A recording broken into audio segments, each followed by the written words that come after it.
I stood frozen in the luxury car showroom as my mother pressed a dirty cleaning rag into my trembling hands while my father's laughter echoed off the marble floors. My sister Madison smirked, recording everything on her phone as security guards moved toward me. "You're too cheap to belong here," Dad sneered, pointing at the exit. The Bentley salesman avoided eye contact as tears burned my eyes.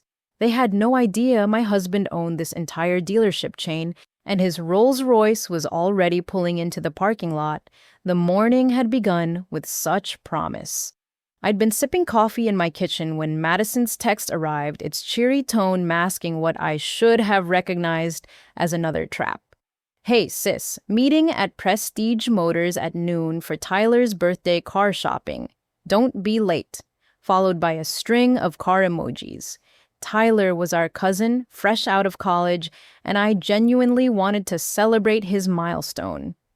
I threw on my favorite jeans and a soft gray sweater, choosing comfort over style for what I assumed would be a casual family gathering.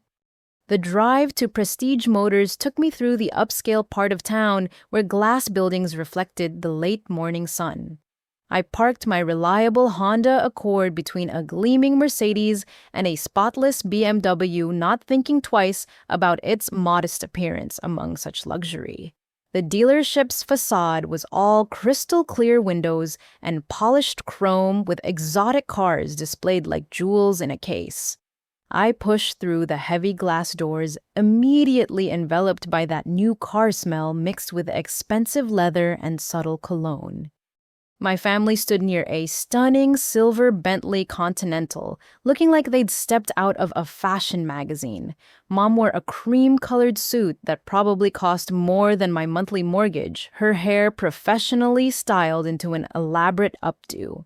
Dad's navy blazer bore the telltale cut of custom tailoring his Italian leather shoes gleaming under the showroom lights. Madison looked particularly striking in a crimson dress that hugged her figure, her face perfectly contoured with makeup that must have taken hours to apply. The contrast hit me immediately. There I stood in my comfortable weekend clothes while they sparkled like the cars surrounding us. Mom's eyes found me first, her expression shifting from animated conversation to something that resembled disappointment mixed with disgust. She whispered something to Dad, whose jovial laugh cut short as he followed her gaze. Madison, ever the performer, made a show of looking me up and down before releasing an exaggerated sigh. "Oh, Leona finally decided to grace us with her presence," Madison announced loud enough for several browsing customers to turn our way. "Though, I see you didn't get the memo about dressing appropriately for a luxury establishment." Tyler stood awkwardly to the side, offering me a weak smile that didn't reach his eyes. Something felt orchestrated about this scene, like walking onto a stage where everyone knew their lines except me. The champagne flutes in their hands, the way they positioned themselves around the Bentley, even the salesman hovering nearby with practiced patience, it all felt too perfect, too arranged. "I didn't realize car shopping required formal wear," I replied, trying to keep my voice light despite the familiar knot forming in my stomach. This was how it always started, the subtle jabs, the public embarrassment disguised as family banter. Dad stepped forward, his cologne overwhelming as he invaded my personal space. "Leona, you could at least try to present yourself properly. This isn't some used car lot on the wrong side of town." His voice carried that particular tone of condescension he'd perfected over years of making me feel small. The salesman, a middle-aged man with meticulously styled hair and an expensive watch, approached our group with a tablet in hand. His eyes swept over me dismissively before settling on Madison with obvious preference. "Ms. Harrison, I've pulled up the inventory you requested earlier. Should we proceed with your selections?" Madison's smile turned predatory as she glanced my way. "Actually, Gregory, there might be a small issue." She leaned in conspiratorially, though her voice remained loud enough for everyone nearby to hear. "You see that woman in the shabby clothes? That's my sister. I should warn you, she has a habit of wasting salespeople's time pretending she can afford things she can't." My face burned with humiliation as Gregory's professional demeanor shifted to barely concealed disdain. He tapped something on his tablet, frowning as he read. Ah, yes, I see here that we received a call about a potential disruption. A Leona Matthews. Oh, that's her maiden name, Madison supplied helpfully. She uses it when she doesn't want people to know she married beneath her station. The accusation stunned me into temporary silence. I hadn't used my maiden name in 3 years, not since marrying Nathan. The calculated cruelty of Madison's preparation for this moment, calling ahead, setting the stage for my humiliation, revealed a level of vindictiveness that shocked me even after years of her petty torments. I'm afraid I'll have to ask you to leave, Gregory stated, his tone professionally cold. We maintain certain standards at Prestige Motors, and we can't have individuals who might disturb our genuine customers. The words hit like physical blows. Around us, other customers tried to pretend they weren't watching the unfolding drama, though their sideways glances and hushed conversations made their interest obvious. A couple examining a nearby Aston Martin moved away as if my presence might contaminate their luxury shopping experience. Mom stepped forward, then her movement calculated for maximum dramatic effect. Oh, Gregory, you're too harsh. Perhaps she could be useful in some other way. She reached into her designer handbag, producing something I couldn't quite see. After all, Leona has always been good at simpler tasks. The trap was closing, and I could feel it with every fiber of my being. This wasn't about Tyler's birthday or car shopping. This was another elaborate production designed to remind me of my place, or rather, the place they'd assigned me in their rigid hierarchy of worth. I'm here for Tyler's birthday. I managed my voice steadier than I felt. I don't want any trouble. Tyler himself seemed to shrink further into the background, his discomfort palpable. For a moment, I thought he might speak up, might break whatever script my family had prepared. Instead, he found sudden interest in his phone screen, avoiding my pleading gaze. Madison's phone appeared in her manicured hands, held at the perfect angle to capture the unfolding scene. Oh, this is too perfect. My followers are going to love this when poor relations crash rich people's parties. Her fingers flew across the screen as she began narrating my humiliation in real time. The showroom that had seemed elegant moments before now felt like a gladiator arena with my family as both orchestrators and audience to my degradation. The gleaming cars became silent witnesses to yet another chapter in their ongoing campaign to break me down, to punish me for choosing love over their definition of success. As Gregory motioned to a security guard near the entrance, I realized with crystal clarity that this had all been meticulously planned. The invitation, the location, the timing, every detail designed to maximize my humiliation in the most public way possible. And the worst part, they'd barely begun. I could see it in Madison's gleeful expression, in Mom's controlled satisfaction, in Dad's cruel anticipation. The security guard started walking toward us, his hand already reaching for the radio at his belt. My family moved slightly apart, creating a clear path between the guard and me, their positioning as deliberate as everything else about this awful ambush. The stage was set, the players in position, and I stood alone in the spotlight of their malice, wondering how much further they planned to push their cruel performance. Madison's voice rose above the soft, classical music playing through the showroom speakers, ensuring maximum audience for her performance. "Everyone, I need to share something hilarious," she announced, waving her phone like a conductor's baton. "This is my older sister, Leona, and I have the most adorable photos from her wedding 3 years ago. You simply must see what happens when someone settles for less." The small crowd that had gathered, a mix of curious customers and a attentive sales staff, leaned in as Madison swiped through her phone's gallery. On the bright screen appeared images I recognized with a pang. Nathan and me exchanging vows under the oak tree in his grandmother's backyard, surrounded by wildflowers we'd picked that morning. What I remembered as one of the most beautiful days of my life was about to become ammunition for my sister's cruelty. Look at this, Madison giggled, zooming in on my simple cotton sundress. She got married in a $50 dress from a department store, and the reception A backyard barbecue with paper plates. Paper plates, can you imagine? Her audience tittered politely, though I caught a few uncomfortable glances exchanged between strangers who sensed they were witnessing something ugly. Dad seized his moment to join the performance, his booming voice commanding attention. "Tyler, let this be a lesson about the importance of ambition," he declared, clapping our cousin on the shoulder with enough force to make him wince. Leona here had everything going for her, accepted into a top law school connections that could have launched a brilliant career, a family ready to support her success. And what did she do? Threw it all away for some grease-stained nobody who promised her true love. The derision dripping from those last two words made my stomach churn. Mom circled around to flank me, her movements predatory and precise. "We tried to stage an intervention," she added, her voice pitched to Carrie. "Offered to pay for the annulment, set her up with appropriate matches, even had job interviews arranged at prestigious firms. But no, our Leona knew better. She chose to play housewife to a man who comes home covered in motor oil. He's not just a mechanic," I heard myself say, though I knew defending Nathan would only fuel their fire.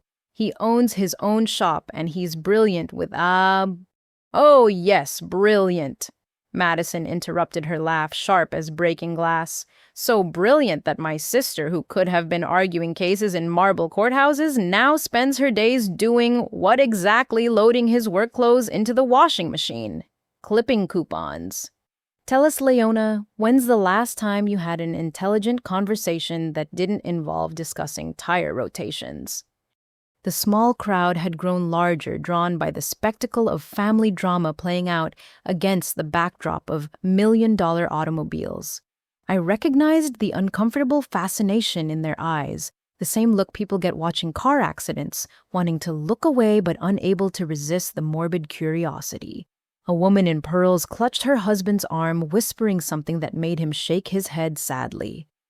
Gregory the salesman seemed emboldened by my family's open disdain. "Perhaps we should move this reunion outside. Our clientele comes here expecting a certain atmosphere." He gestured meaningfully at my casual attire, as if my jeans might leave permanent stains on his pristine showroom floor. "No, no," Mom interjected, reaching into her handbag with theatrical flair. "I have a better idea. If Leona insists on staying, she should at least contribute something useful." From the depths of her designer purse, she produced a gray cleaning rag, the kind used for dusting and wiping down surfaces. The fabric looked deliberately dirty, as if she'd prepared it specially for this moment. "Here, darling," she cooed with false sweetness, pressing the rag toward me. "Since you're so comfortable with menial tasks these days, why don't you make yourself useful? These beautiful cars could use a little polish, and it's certainly more your speed than shopping for them." The rag dangled between us like a flag of surrender she expected me to accept. Around us, the audience held its collective breath, waiting to see if I would take it, fight back, or flee. Madison's phone remained trained on my face, capturing every micro-expression for her social media followers. "That's actually perfect," Dad chimed in, his executive voice booming with false joviality. "Leona can polish the cars while real customers make purchases. It's a win-win. She gets to be near luxury even if she can't afford it. And the dealership gets free labor. Though, honestly, Gregory, you might want to supervise her. She tends to break things she can't pay for." Tyler shifted uncomfortably beside the Bentley, his face reddening with second-hand embarrassment. For a moment our eyes met, and I saw a flicker of something, guilt perhaps, or recognition that this had gone too far. But whatever backbone he might have found dissolved under Madison's sharp glare. "You know what the saddest part is?" Madison continued, addressing her phone camera directly now. "She actually thinks her husband loves her.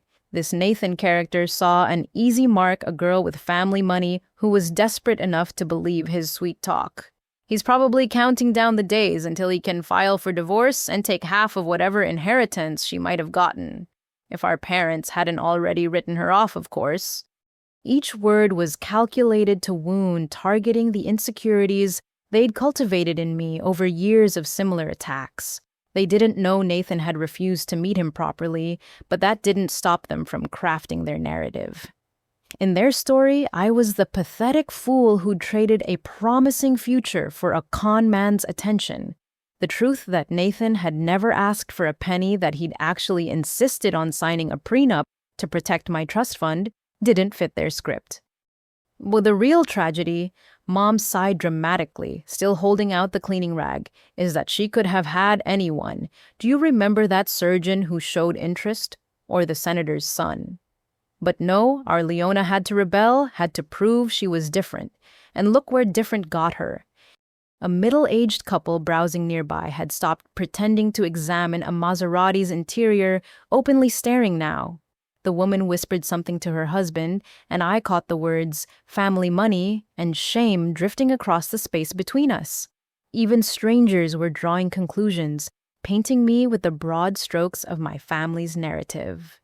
"I should go," I said quietly, taking a step backward. The security guard had positioned himself strategically, blocking the most direct path to the exit, but other routes remained open. If I could just make it to my car, escape this orchestrated nightmare. "Oh, go," Madison's voice pitched higher with false surprise. "But we're just getting started. I haven't even shown them the photos from last Christmas when you showed up to the country club in that tragic outfit, or told them about the time you suggested we all eat at that chain restaurant because it was more comfortable than Le Bernardin." Dad pulled out his phone, scrolling through his contacts with a purpose. "You know, I should call some of my colleagues who are shopping for cars today. They'd love to see what became of the girl who turned down their job offers. Remember the Hammond firm? They asked about you just last week, wondering if you'd finally come to your senses." The rag remained extended in Mom's manicured grip, a symbol of everything they believed I'd become. Around us, luxury cars gleamed under perfect lighting, their price tags representing more money than most people would see in a lifetime. And there I stood, in my comfortable weekend clothes, being offered a dirty cloth to clean things I couldn't afford while my family documented my humiliation for entertainment. "Take it," Mom insisted, her voice hardening beneath the veneer of concern. "At least do something productive with your time here. Unless you'd prefer to leave immediately and spare us all further embarrassment." The showroom felt smaller, suddenly the walls closing in as more customers gathered to witness the spectacle. Madison had started a live stream narrating events for her followers with the skill of a reality TV producer. Dad continued scrolling through his contacts, occasionally showing the screen to Tyler as if teaching him an important lesson about maintaining standards. Gregory stepped closer, his commission-hungry eyes calculating how to best extract my removal from the situation. "Ma'am, I really must insist. You're creating a disturbance, and our security protocols are quite strict about maintaining proper decorum." The cleaning rag wavered in the air between my mother and me, a gray flag of surrender they expected me to accept. In that moment, surrounded by the material excess they worshipped and the cruelty they'd perfected, I understood with perfect clarity that this wasn't really about my marriage or my choices. This was about power, about their need to feel superior, about punishing me for finding happiness outside their suffocating control. But understanding their motivations didn't make the humiliation burn any less. As Mom thrust the rag closer to my chest and Madison zoomed her camera in for a close-up of my stricken face, I felt something inside me crack. Not break, not shatter, just crack like the first fissure in a dam holding back years of accumulated pain. Gregory's hand rose to summon additional security, his fingers snapping with the crisp authority of someone who'd ejected unwanted visitors before. Two guards materialized from different corners of the showroom, their matching navy uniforms and stern expressions, making them look like twin enforcers of automotive aristocracy. They flanked me with practiced precision, close enough to be threatening but maintaining just enough distance to avoid liability. Madison's voice took on the breathless quality of a sports commentator as she narrated to her phone. "Oh my goodness, followers, you're witnessing this live. My delusional sister actually thought she could browse luxury cars like a real customer. Security is moving in. Now this is what happens when you don't know your place." The taller guard, whose name tag read Marcus, spoke in a low, firm tone. "Ma'am, we're going to need you to leave the premises immediately. Please, don't make this difficult." "I haven't done anything wrong," I protested, my voice steadier than my trembling hands. "I was invited here by my family." "Some invitation." Dad scoffed, positioning himself where Madison's camera could capture his disappointment. "Tyler, pay attention. This is what we call a teachable moment about maintaining standards. When someone consistently fails to meet expectations, sometimes you have to take firm action." The guards began their choreographed herding, using their bodies to create a narrowing channel toward the exit. Other customers pressed against the gleaming cars to give us wide berth, their expressions ranging from sympathy to disgust to morbid fascination. A grandfather quickly ushered his grandchildren toward the opposite end of the showroom, muttering about family drama under his breath. Madison kept pace with our forced march, her heels clicking against the marble floor in staccato rhythm. "Look at her face, everyone." This is the same expression she had when she told us she was marrying a nobody. That defiant little chin lift like she knows better than everyone else. Newsflash, sis, you don't. Mom fell into step on my other side, still clutching the cleaning rag like a prop she'd forgotten to put down. "This could have all been avoided if you'd just listened to reason 3 years ago. We gave you every opportunity to fix your mistake. The lawyers were ready, get the annulment papers drawn up. All you had to do was sign." The automatic doors loomed ahead, their sensors already triggered by our approach. Beyond the glass, I could see the parking lot bathed in afternoon sunshine freedom, just steps away from this nightmare. But my family wasn't done with their performance yet. "Wait," Madison called out, her voice bright with malicious inspiration. "I want to get a shot of her being escorted out. This is content gold." She darted ahead, positioning herself outside to capture my exit from the perfect angle. The shorter guard, Rodriguez, according to his tag, seemed uncomfortable with the situation, but committed to his duty. "Ma'am, if you could just keep walking. Once you're off the property, you're free to go about your day." "Her day probably involves grocery shopping with coupons," Mom stage whispered to a cluster of watching salespeople. "Did you know she actually clips them from newspapers like some Depression-era housewife? We raised her with privilege, and she chose poverty." As we passed the reception desk, the perfectly coiffed receptionist looked up from her computer with undisguised interest. Gregory had apparently filled her in during our procession, because she regarded me with the particular blend of pity and disdain reserved for those who'd violated social protocols. "Should I call ahead to the other dealerships?" she asked Gregory, her fingers poised over the keyboard. "Let them know about the situation?" Excellent thinking, Brittany," Gregory replied loud enough for everyone to hear. "We have a responsibility to warn our colleagues about potential disruptions." The automatic doors whooshed open, releasing us into the humid afternoon air. The contrast between the climate-controlled perfection of the showroom and the real world felt jarring, like being expelled from an exclusive club into the common streets where I belonged, at least according to my family's narrative. Madison had found her spot, crouched slightly for the optimal upward angle that would make her look like a serious journalist covering breaking news. And here she comes, folks, my sister Leona, being physically removed from Prestige Motors because she couldn't maintain basic standards of presentation or behavior. Are you getting this? The guards are literally escorting her out. The parking lot stretched before me, a sea of expensive metal and glass that might as well have been an ocean I couldn't cross. My Honda Accord should have been right where I'd left it in spot B23 between the Mercedes and BMW. Instead, I found an empty space and a small printed notice tucked under the windshield wiper of the neighboring car. Vehicle towed. The notice read in bureaucratic simplicity: unauthorized parking in customer space. Contact Precision. Towing for retrieval information. My heart sank as I spun around to find Madison lowering her phone with a satisfied smirk. Oh, did I forget to mention I called the towing company about an hour ago? Told them someone had abandoned a junker in the customer lot. They were surprisingly quick about removing it. "That's my car!" The words erupted from me with more force than I'd shown throughout this entire ordeal. "You had no rights." Dad interrupted, joining us in the parking lot as if this had all been choreographed. "You want to talk about rights?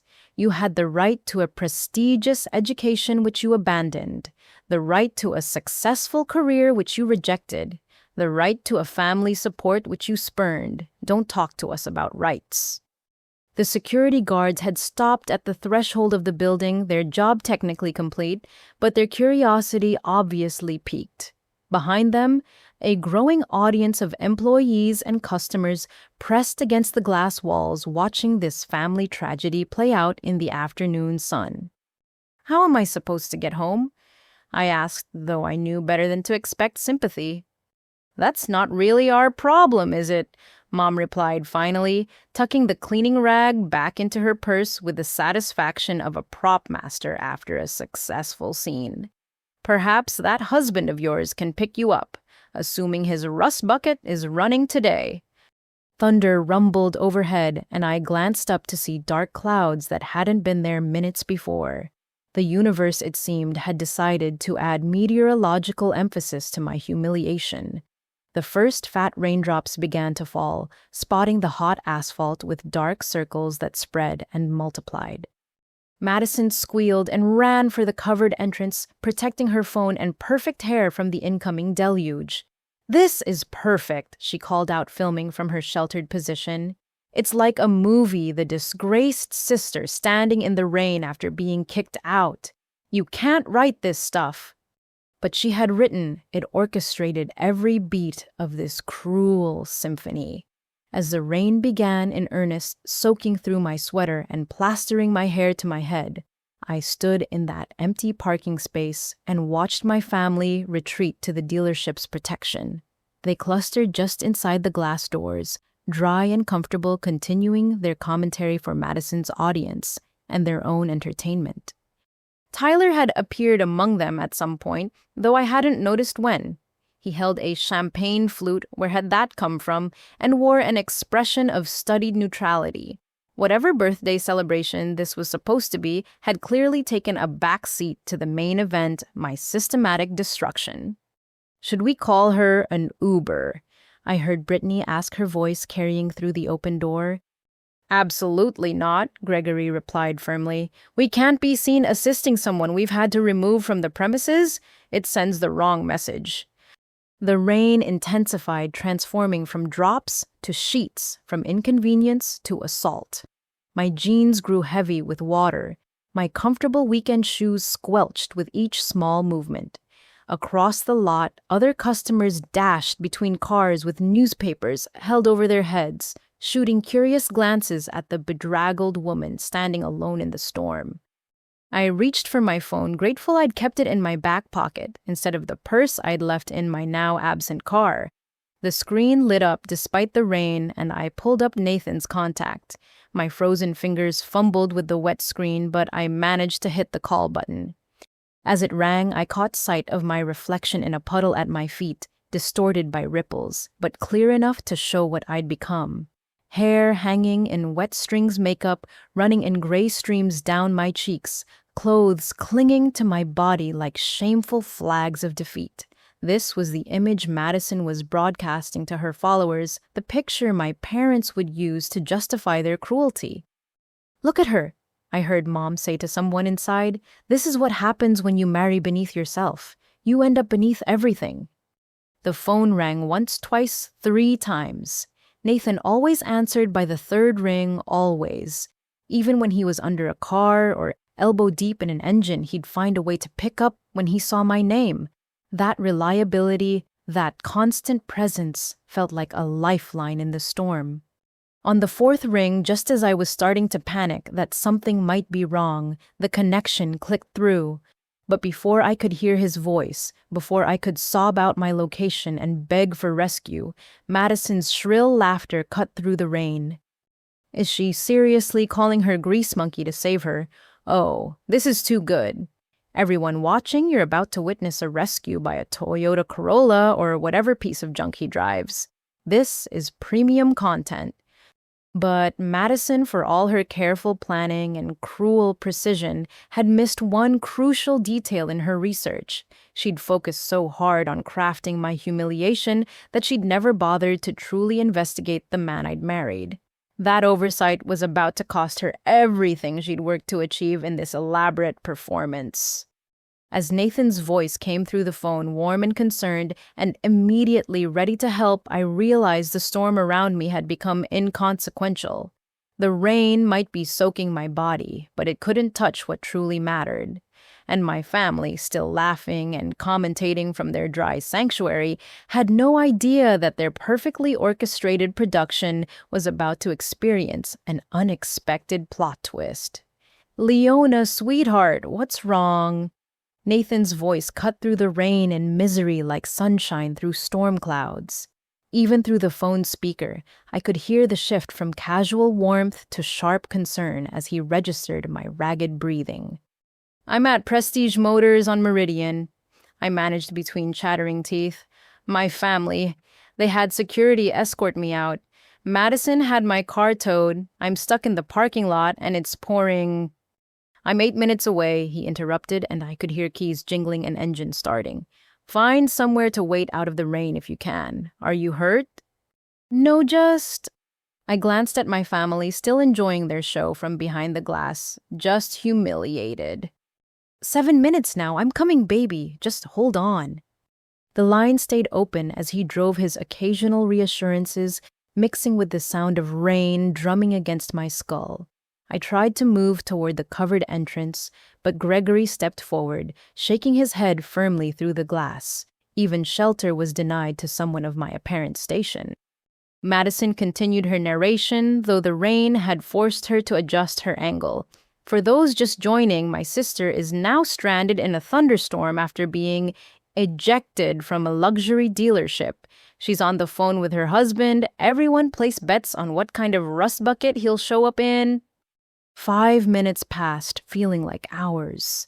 My sweater had become a sodden weight, my jeans chafing with every movement.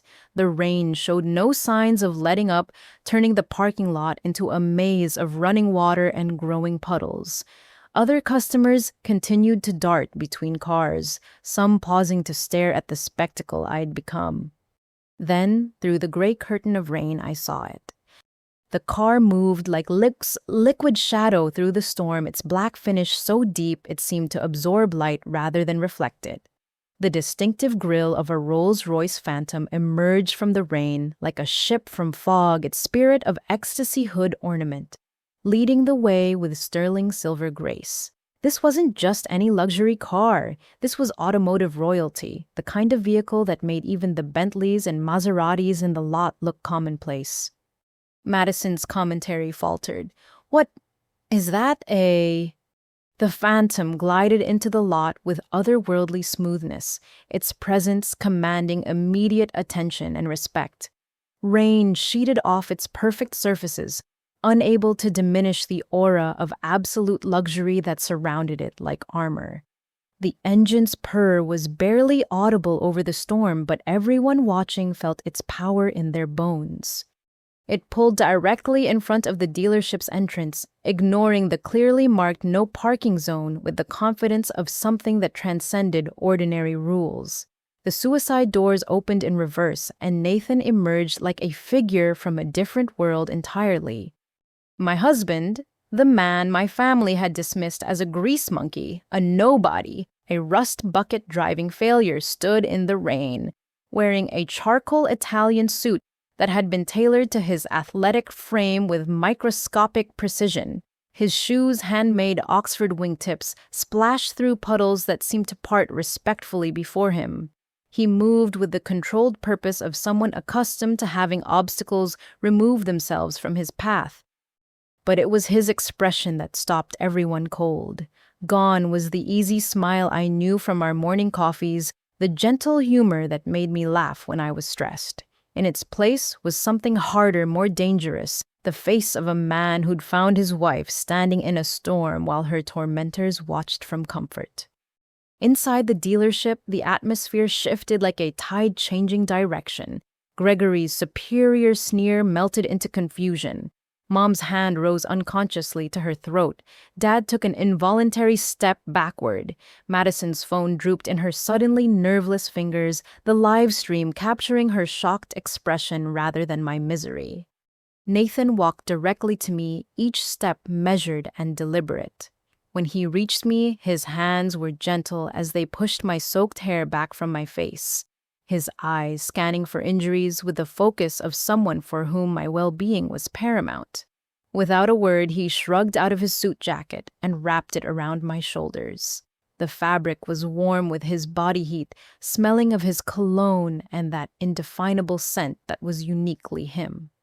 "Are you hurt?" he asked quietly, his hands framing my face with infinite tenderness. "No," I whispered, leaning into his touch. "Just cold and embarrassed and—" "Shh," he soothed, pulling me against his chest, despite my soaked state. His white dress shirt immediately darkened with water, but he didn't seem to notice or care. "I've got you now." Over his shoulder, I could see the dealership's interior in complete chaos. Customers had abandoned their car browsing to press against the windows. Salespeople whispered urgently among themselves, some pulling out phones to Google something or someone. Madison had lowered her phone entirely, her mouth opening and closing like a fish suddenly removed from water.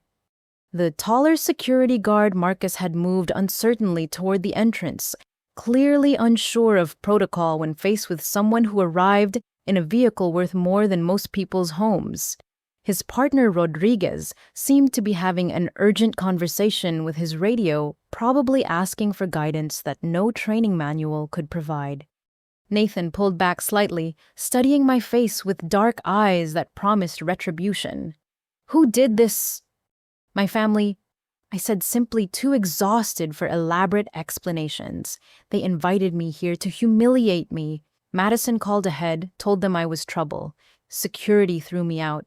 She had my car towed. They offered me a cleaning rag, said it was all I was good for. Something shifted in Nathan's expression, a tectonic movement beneath the controlled surface. He nodded once decisively, then took my hand. "Come on, let's get you warm and dry first." But instead of leading me to the Rolls Royce, he turned toward the dealership entrance. "Nathan, no," I protested weakly. "They won't let me back in. Gregory said—" "Gregory," Nathan repeated thoughtfully, his voice carrying a particular note that made me shiver for reasons unrelated to the cold. Would that be Gregory Patterson, Senior Sales Associate Employee ID 47? The fact that he knew these details sent a visible ripple of alarm through the watching crowd. Madison had started filming again, but her hands shook so badly the image must have been unwatchable. Mom and Dad exchanged glances, filled with the first stirrings of uncertainty. Nathan pushed through the entrance doors with the confidence of someone who belonged everywhere he chose to be. The security guards stepped aside reflexively, their authority evaporating in the face of his presence. Water dripped from both of us onto the pristine marble floor, but no one dared mention it. Gregory materialized from behind a display Lamborghini, his earlier arrogance replaced by obsequious concern. "Sir, I'm afraid there's been a misunderstanding. This woman was creating a disturbance." "This woman," Nathan interrupted, his voice carrying the kind of quiet authority that made rooms fall silent, "is my wife." The words hung in the air like a challenge. Gregory's face cycled through several expressions: disbelief, calculation, fear, before settling on desperate damage control. Your wife, but we were told she was. His voice trailed off as he realized the magnitude of his mistake. Madison stepped forward, her bravado flickering like a candle in wind. "Who exactly are you supposed to be?" she demanded, though her voice lacked its earlier venom. "Some kind of con artist? Did Leona hire you to—" Nathan turned his full attention to my sister for the first time, and she actually stepped backward at whatever she saw in his face. "I'm Nathan Cross," he said simply, as if that should mean something. And apparently it did. The ripple effect was immediate and visible. Brittany at the reception desk gasped audibly, her fingers flying over her keyboard. Other salespeople pulled out phones, frantically searching for confirmation of what they just heard. A customer in an expensive suit dropped his champagne flute, the crystal shattering on the marble with a musical crash that no one moved to clean up. "Nathan Cross," Gregory repeated in a strangled voice, "as in Cross Automotive Industries, the electric vehicle revolutionary, the man who owns—" His face went gray as the implications hit him. "Who owns Prestige Motors?" The last piece of information fell into the silence like a bomb detonating. Nathan didn't confirm or deny, he didn't need to. The truth was written in every suddenly terrified face, in the way employees straightened reflexively, in how the entire energy of the room reorganized itself around the reality of who had just walked through their doors. "That's impossible," Dad blustered, but his voice cracked on the second syllable. "Leona married some mechanic named Nathan. We did our research. He has a shop on the south side." "I do own a shop on the south side," Nathan confirmed calmly. "It's where I started, where I still work when I need to think. It's also where I met your daughter when she brought in her car 3 years ago. She didn't know who I was, then didn't find out for weeks. She fell in love with the mechanic, not the billionaire." The word billionaire seemed to echo in the sudden cathedral silence of the showroom. Madison's phone slipped from her fingers, clattering on the floor. She didn't move to retrieve it.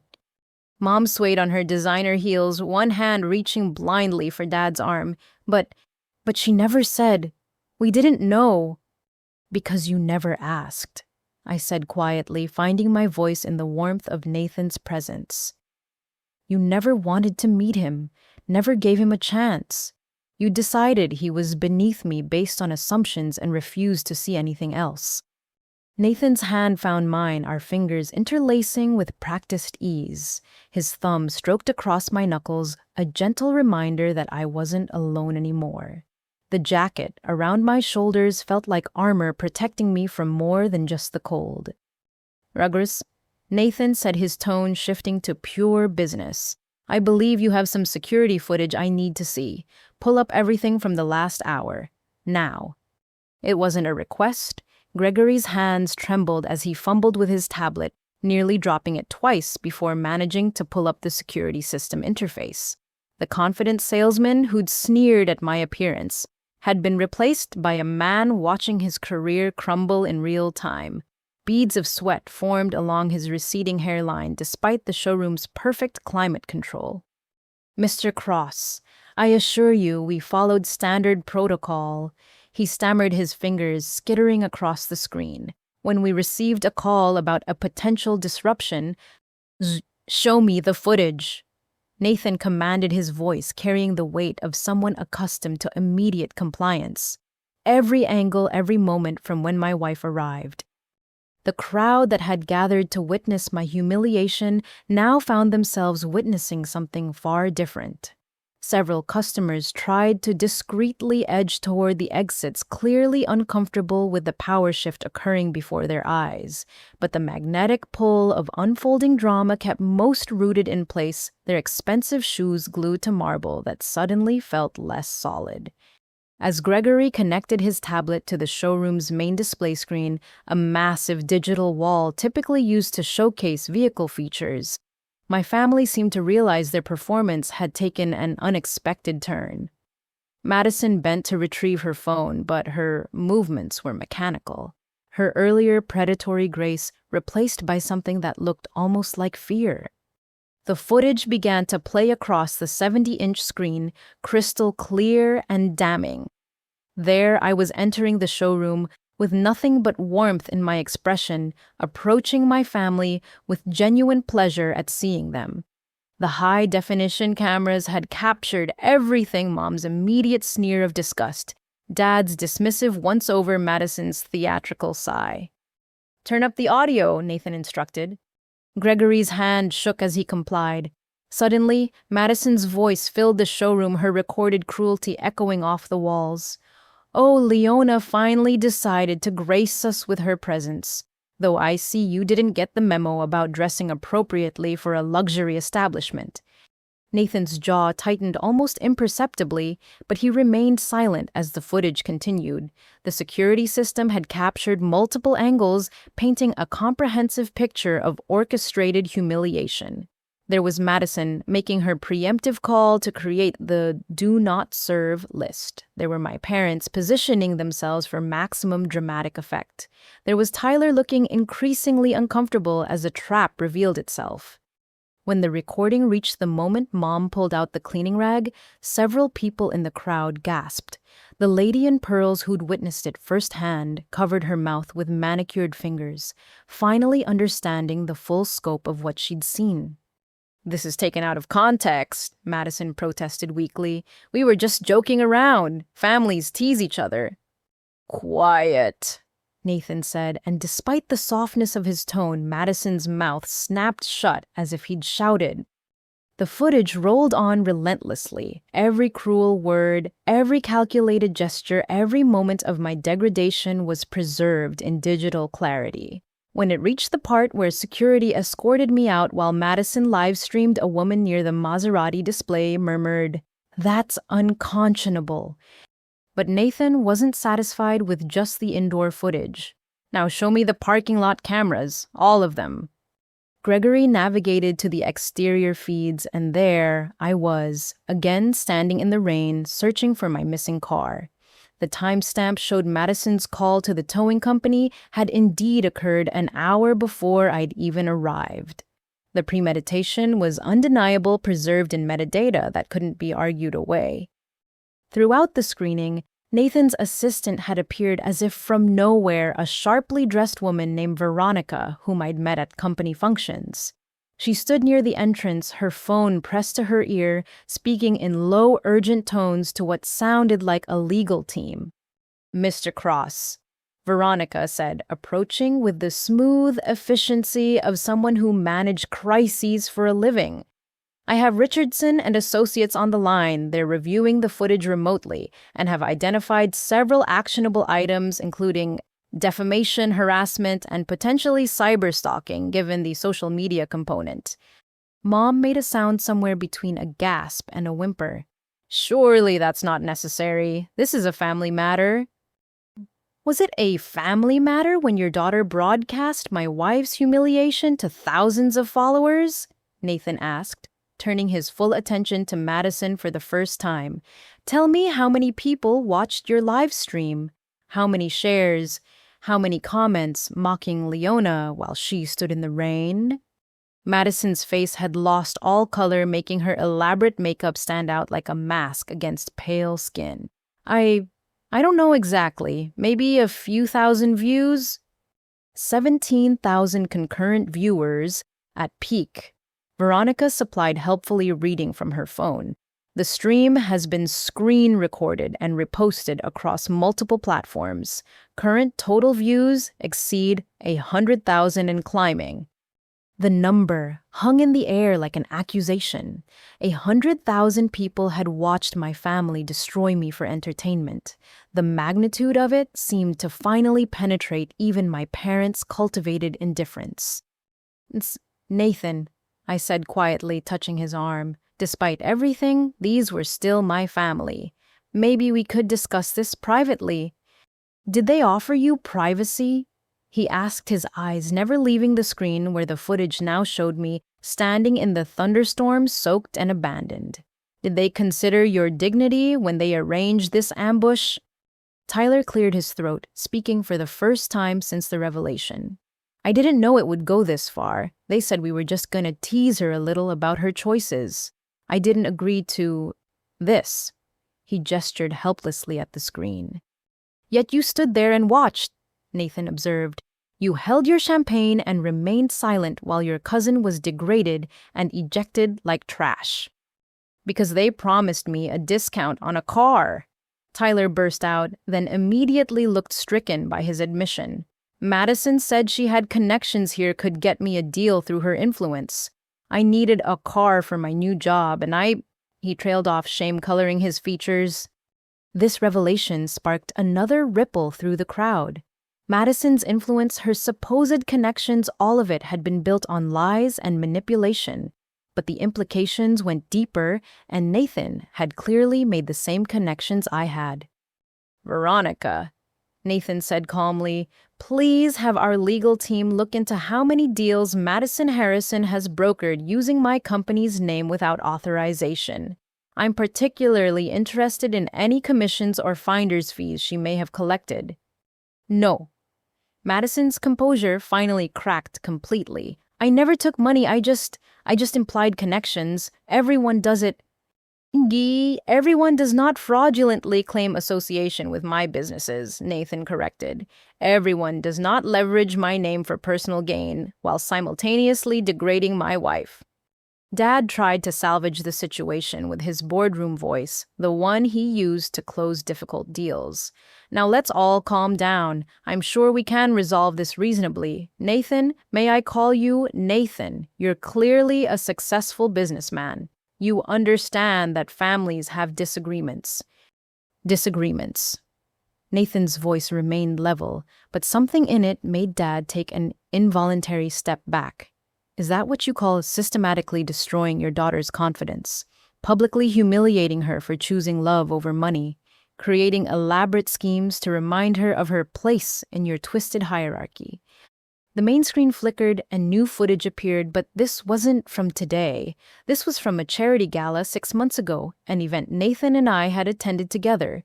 The camera showed my parents at the registration table being informed that Mr. and Mrs. Cross had already arrived. Their faces at learning my married name were studies in shock. You've known for 6 months, Nathan stated. You've known who I was, what we'd built together, and you chose to continue this charade. Why? The silence stretched until Mom finally broke her carefully maintained facade, cracking like expensive porcelain. Because she chose you over us.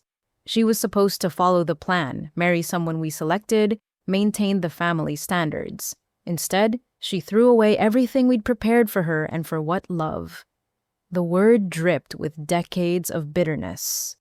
So you decided to punish her, Nathan said quietly, to break her down until she believed she was worthless, to make her doubt her choices, her worth, her husband's love. Madison's phone buzzed with incoming messages, the sound unnaturally loud in the tense atmosphere. She glanced at it, then made a strangled sound. My company. They're suspending me pending investigation. Someone sent them the live stream. They say it violates their social media policy and reflects poorly on their brand values. That would be me, Veronica said pleasantly. Your bio lists you as a senior associate at Pinnacle Real Estate. They should know what their employees do in their free time, especially when it involves potential legal liabilities. The dominoes were beginning to fall, each revelation triggering the next. But Nathan wasn't finished. He walked to the center of the showroom, positioning himself where everyone could see and hear him clearly. Let me clarify something for everyone present. He announced, his voice carrying the authority of absolute certainty. Leona isn't my wife, despite my success. She's the reason for it. When we met, I was brilliant with engines but lost in business. She saw potential I couldn't see in myself. She worked 18-hour days helping me to transform a single repair shop into an automotive empire. He turned to my parents, his gaze steady and unflinching. While you were telling everyone she'd thrown her life away, she was negotiating with investors, managing patents, and building the foundation of cross-automotive industries.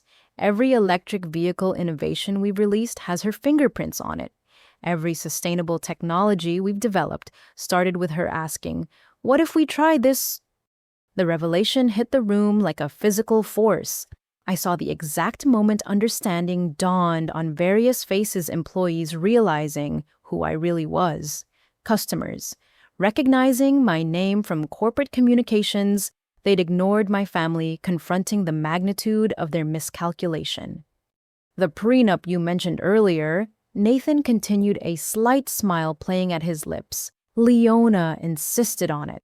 Not to protect my assets, to protect hers. She wanted to ensure that her contributions to the company were legally recognized as separate from our marriage. She owns 49% of Cross Automotive Industries because she built 49% of it. Dad's legs seemed to give out. He sank onto a nearby ottoman, his face the gray color of old newspaper. Mom reached for him, but her own shock made her movements clumsy, graceless. "That's impossible," Madison whispered. "She can't be. We would have known." "How?" I asked, finding my voice at last. The jacket around my shoulders, Nathan's presence beside me. The truth finally in the open. All of it gave me strength I'd forgotten I possessed. "When did you ever ask about my life? When did you show interest in anything beyond mocking my choices? You created a narrative where I was a failure and you refused to see any evidence that contradicted it." The security footage still played on the screen behind us, a silent witness to years of similar treatment. But now, instead of shame, I felt something else entirely. The crack I'd felt earlier, that fissure in the dam of my patience, had become a complete break. Years of accumulated pain were transforming into something more powerful: truth. Nathan's hand found mine again, and I squeezed it gratefully. "There's more," he said quietly, and something in his tone made everyone lean in despite themselves. "Should we tell them about the investigation, or save that for dessert?" Madison's phone continued its incessant buzzing, each notification seeming to pull her deeper into a nightmare of her own making. Her perfectly manicured nails clicked against the screen as she tried desperately to silence the device, but the damage was spreading faster than she could contain it. The woman who'd orchestrated my humiliation was discovering how quickly the spotlight could turn into an interrogation lamp. "Investigation," she repeated, her voice climbing an octave. "What investigation? I haven't done anything illegal. Posting family videos isn't a crime." Nathan's legal team had apparently been busy during our confrontation. Veronica stepped forward with a tablet displaying a meticulously organized spreadsheet. "Ms. Harrison, over the past 18 months, you've closed 43 real estate transactions in which you claim to have connections to Cross Automotive Industries. You've specifically mentioned having insider access to corporate relocation services, executive housing preferences, and future development sites." "That's just marketing," Madison protested, but her hands trembled as she spoke. "Everyone in sales exaggerates a little." "Exaggeration becomes fraud when you sign affidavits claiming verified corporate partnerships," Veronica continued smoothly. "You've also accepted finder's fees from 12 different clients who believed you were officially connected to our employee relocation program. Total amount collected $378,000. The number landed like a judge's gavel. Several people in the showroom gasped audibly.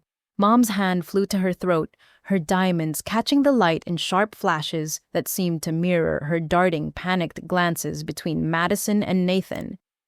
I can explain," Madison stammered, but for once her silver tongue seemed to have turned to lead. "Some of those clients were legitimately connected to Cross employees. I was providing a valuable service." "By claiming to be my sister-in-law," Nathan asked quietly, "by telling people you could fast-track their applications through your family connections to the company owner." Veronica swiped to a new screen. "We have signed statements from 7 clients who confirm Ms. Harrison guaranteed them preferential treatment for Cross Automotive corporate housing based on her relationship to you, Mr. Cross. 3 of them have already filed complaints with the Real Estate Commission." Madison's phone rang, not a text notification this time, but an actual call. She stared at the screen as if it might bite her. It's my broker, she whispered. Oh, answer it, Nathan suggested. Put it on speaker. I think everyone here should understand the full consequences of fraud and defamation. With shaking fingers, Madison accepted the call. The voice that filled the showroom was professionally furious. Madison, what in heaven's name have you done? I've got reporters calling about some live stream. The state commission is opening an investigation, and 3 of our biggest clients are threatening to pull their contracts. You need to get to the office immediately. I can't, Madison said weakly. I'm in the middle of... I don't care if you're in the middle of open-heart surgery, her broker snapped. Your actions have put this entire firm at risk. Your license is suspended effective immediately, and you're to surrender your office keys and client files within the hour. Our lawyers will be in touch. The line went dead, leaving Madison staring at her phone as if it had transformed into something alien and incomprehensible. The device that had been her weapon was now the messenger of her destruction. Tyler, who'd been edging toward the exit, suddenly spoke up. Wait, does this mean the car discount was fake too? Madison, you promised me. Ah, shut up, Tyler. Madison screeched, her composure finally shattering completely. Just shut up. This is all her fault. She pointed at me with a shaking finger. If she'd just stayed in her place, none of this would have happened. She ruined everything by marrying him. I ruined everything. The laugh that escaped me was sharp and bitter. I fell in love and built a life with someone who saw my worth. You're the one who built a career on lies and spent years tormenting me for entertainment. Nathan's hand on my shoulder was gentle but grounding. He addressed the room at large, his voice carrying the kind of quiet authority that made boardrooms fall silent. For those wondering about the extent of the fraud, my team has identified a clear pattern. Madison Harrison has been systematically exploiting her tangential connection to my family for financial gain while simultaneously conducting a campaign of harassment against my wife. Veronica produced a stack of printed documents. These are the cease and desist orders our legal team prepared. They address not only the fraudulent business practices, but also the ongoing cyberbullying, defamation, and intentional infliction of emotional distress. She handed the first set to Madison, who took them with numb fingers. You're hereby notified that any further mention of cross-automotive industries in your professional capacity will result in immediate legal action. Additionally, all social media posts, videos, or other content featuring Leona Cross must be removed within 24 hours. You can't do this, Madison protested, rallying for one last stand. I have freedom of speech. I can post whatever I want about my own sister. Your freedoms end where harassment begins, Nathan corrected. And speaking of posts, Veronica, please show everyone Ms. Harrison's social media history regarding my wife. The main screen flickered again, and suddenly the showroom was filled with Madison's digital cruelty. Post after post scrolled by, each one a small dagger aimed at my self-worth. Photos taken without my knowledge at family gatherings, carefully edited to make me look frumpy or foolish. Captions dripping with false concern, praying for my sister to find her way back to success. And some people peak in high school, others never peak at all. 2 years of this, Nathan stated. 743 posts specifically targeting Leona, an average of 1 every day, carefully crafted to maximize humiliation while maintaining plausible deniability. You've turned cruelty into a content strategy. The clients who'd been browsing cars had long since abandoned any pretense of shopping. They stood in clusters, whispering among themselves and shooting horrified glances at Madison. One couple was showing their teenage daughter the screen, apparently using this as a real-time lesson in the consequences of cyberbullying. But wait, Nathan continued, his tone taking on an almost conversational quality that somehow made it more menacing. There's more. Veronica, tell everyone about the interesting discovery our IT team made this morning. Veronica smiled, and it was the smile of someone about to deliver checkmate. Ms. Harrison has been running 3 anonymous social media accounts dedicated solely to harassing her sister. These accounts have posted manipulated photos, spread false rumors about the cross marriage, and even attempted to create fake evidence of infidelity. That's not Madison started, but Veronica was already displaying the evidence. IP addresses don't lie, Ms. Harrison. All 3 accounts trace back to your home network and your cell phone. You've been conducting a coordinated harassment campaign while maintaining a facade of family concern. The digital forensics are undeniable. Dad finally found his voice, though it sounded nothing like his usual boardroom boom. Madison, tell me this isn't true. Tell me you haven't been doing these things. Madison turned on him with fury born of desperation. Oh, now you care. You've been laughing at every post, sharing them with your golf buddies. You loved it when I made her look pathetic. Don't pretend you weren't part of this. We never told you to commit fraud, Mom interjected, her voice shrill with panic. We never said to use Nathan's company illegally. No, you just told me every day that Leona was an embarrassment who needed to be put in her place, Madison shot back. You just constantly reminded me that I was the successful daughter, the one who maintained standards. What did you think would happen? The family was turning on each other, years of carefully maintained facades, crumbling under the weight of exposed truth. But Nathan wasn't finished. He had saved the most damaging revelation for last. One more thing, he said, his voice cutting through their bickering.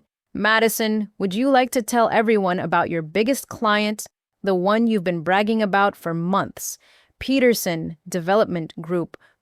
Madison's face went from pale to ghostly. How do you... Peterson Development Group has been trying to acquire land for a new shopping complex, land that happens to be owned by Cross Automotive Industries. You've been telling them you can deliver an inside track on negotiations, haven't you? I never promised anything specific, Madison said weakly. No. Nathan pulled out his own phone, scrolling to an email. Let me read this message from Robert Peterson himself. Ms. Harrison assured us that her family connection would give us priority consideration for the Meridian Avenue property. Based on this assurance, we've already begun preliminary development plans and secured investor commitments. He looked up from the phone, his expression almost pitying. Peterson is one of my business partners, Madison, has been for years. He came to me last week confused about why some realtor was claiming to have influence over our land deals. Imagine his surprise when I told him I'd never heard of Madison Harrison. The implications crashed over Madison like a tidal wave. Not only had she been caught in fraud, she'd been caught defrauding one of Nathan's actual partners. The humiliation was complete, the reversal absolute. Her phone rang again, then again, and again. Each ringtone seemed to hammer another nail into the coffin of her career. Realtors lived and died by their reputation, and Madison's was disintegrating in real-time broadcast to the world by her own hand. I need to... Madison gestured vaguely toward the exit, her movements uncoordinated, dreamlike. I have to go to the office. They want my keys. Actually, Veronica interjected smoothly, you'll need to stay until the police arrive. We've filed a formal complaint for fraud and cyber harassment. They'll want your statement. Police? The word came out as barely a whisper. Madison swayed on her designer heels, and for a moment I thought she might faint. The woman who'd orchestrated my public humiliation was now experiencing her own, but there was no satisfaction in watching her crumble. Instead, I felt a strange mixture of pity and exhaustion. This is what happens when cruelty becomes a hobby, when someone builds their self-worth on the foundation of another's destruction. Leona, Madison said suddenly, turning to me with tears cutting channels through her perfect makeup. Please, tell them to stop. I'm your sister. We're family. Family. I repeated the word, tasting its bitterness. Family doesn't dedicate years to destroying each other. Family doesn't monetize cruelty or weaponize love. The truth of it hung between us, heavy and final. Madison had spent so long defining herself as a successful sister that she'd never developed an identity beyond that comparison. Now, with the scales balanced differently, she had nothing left to stand on. Security cameras continued recording everything, preserving this reversal, just as they'd preserved my humiliation. But unlike Madison's cruel live stream, this footage served a different purpose. This was evidence. This was justice. This was the inevitable conclusion of a story Madison had chosen to write with her own hands. As sirens began to wail in the distance, growing louder with each passing second, I realized that my sister's downfall was complete. The golden child had revealed herself to be fool's gold, and everyone could finally see the truth that had been hiding beneath the glitter. The approaching siren seemed to break through Dad's corporate executive composure entirely. He stood abruptly from the ottoman where he'd collapsed his face, cycling through emotions I'd rarely seen him display: fear, anger, and something that might have been regret, if I believed him capable of it. "This has gone far enough," he declared, attempting to reclaim his authority. "Nathan, surely we can discuss this like civilized people. There's no need for police involvement." Nathan regarded him with the same detached interest he might show to a problematic spreadsheet. "Civilized. Was it civilized when you told your country club colleagues that Leona had thrown her life away? When you described her husband as, what was the phrase, a grease-stained nobody who barely graduated high school?" "How could you possibly know what I said at private gatherings?" Dad blustered, but the tremor in his voice betrayed his growing unease. "Richard Blackwood is a client," Nathan replied simply. "So is James Chen, Michael Thornton, too. They were all very confused when they learned that the failure of a mechanic you'd been mocking was actually the Nathan Cross they'd been trying to get meetings with for months." Mom gasped, her hand fluttering to her pearl necklace as if it might protect her from the truth bombs Nathan was deploying with surgical precision. "Those were private conversations among friends." "Friends who are now questioning everything you've told them?" Nathan interrupted. "But that's not even the most interesting part. Leona, did you know your father's company has been pursuing Cross Automotive as a potential partner for the last 8 months? I shook my head, genuinely surprised. Dad had never mentioned anything about business dealings with Nathan's company during our few strained family interactions. "Show them Veronica," Nathan instructed. The screen that had displayed Madison's harassment campaign now showed a series of business emails. Dad's company letterhead dominated the display, followed by increasingly desperate communications trying to secure a meeting with Cross Automotive's partnership division. "Dear Mr. Cross," Veronica read aloud, "Harrison Industries would be honored to discuss potential synergies between our supply chain management systems and your revolutionary automotive technologies. We believe our 40-year history of excellence makes us the ideal partner for your expansion into the Southeast market." She swiped to the next email. "This one's from 3 months ago. Following up on our previous communications, we're prepared to offer extremely favorable terms for an exclusive partnership. Harrison Industries has the infrastructure and expertise Cross Automotive needs."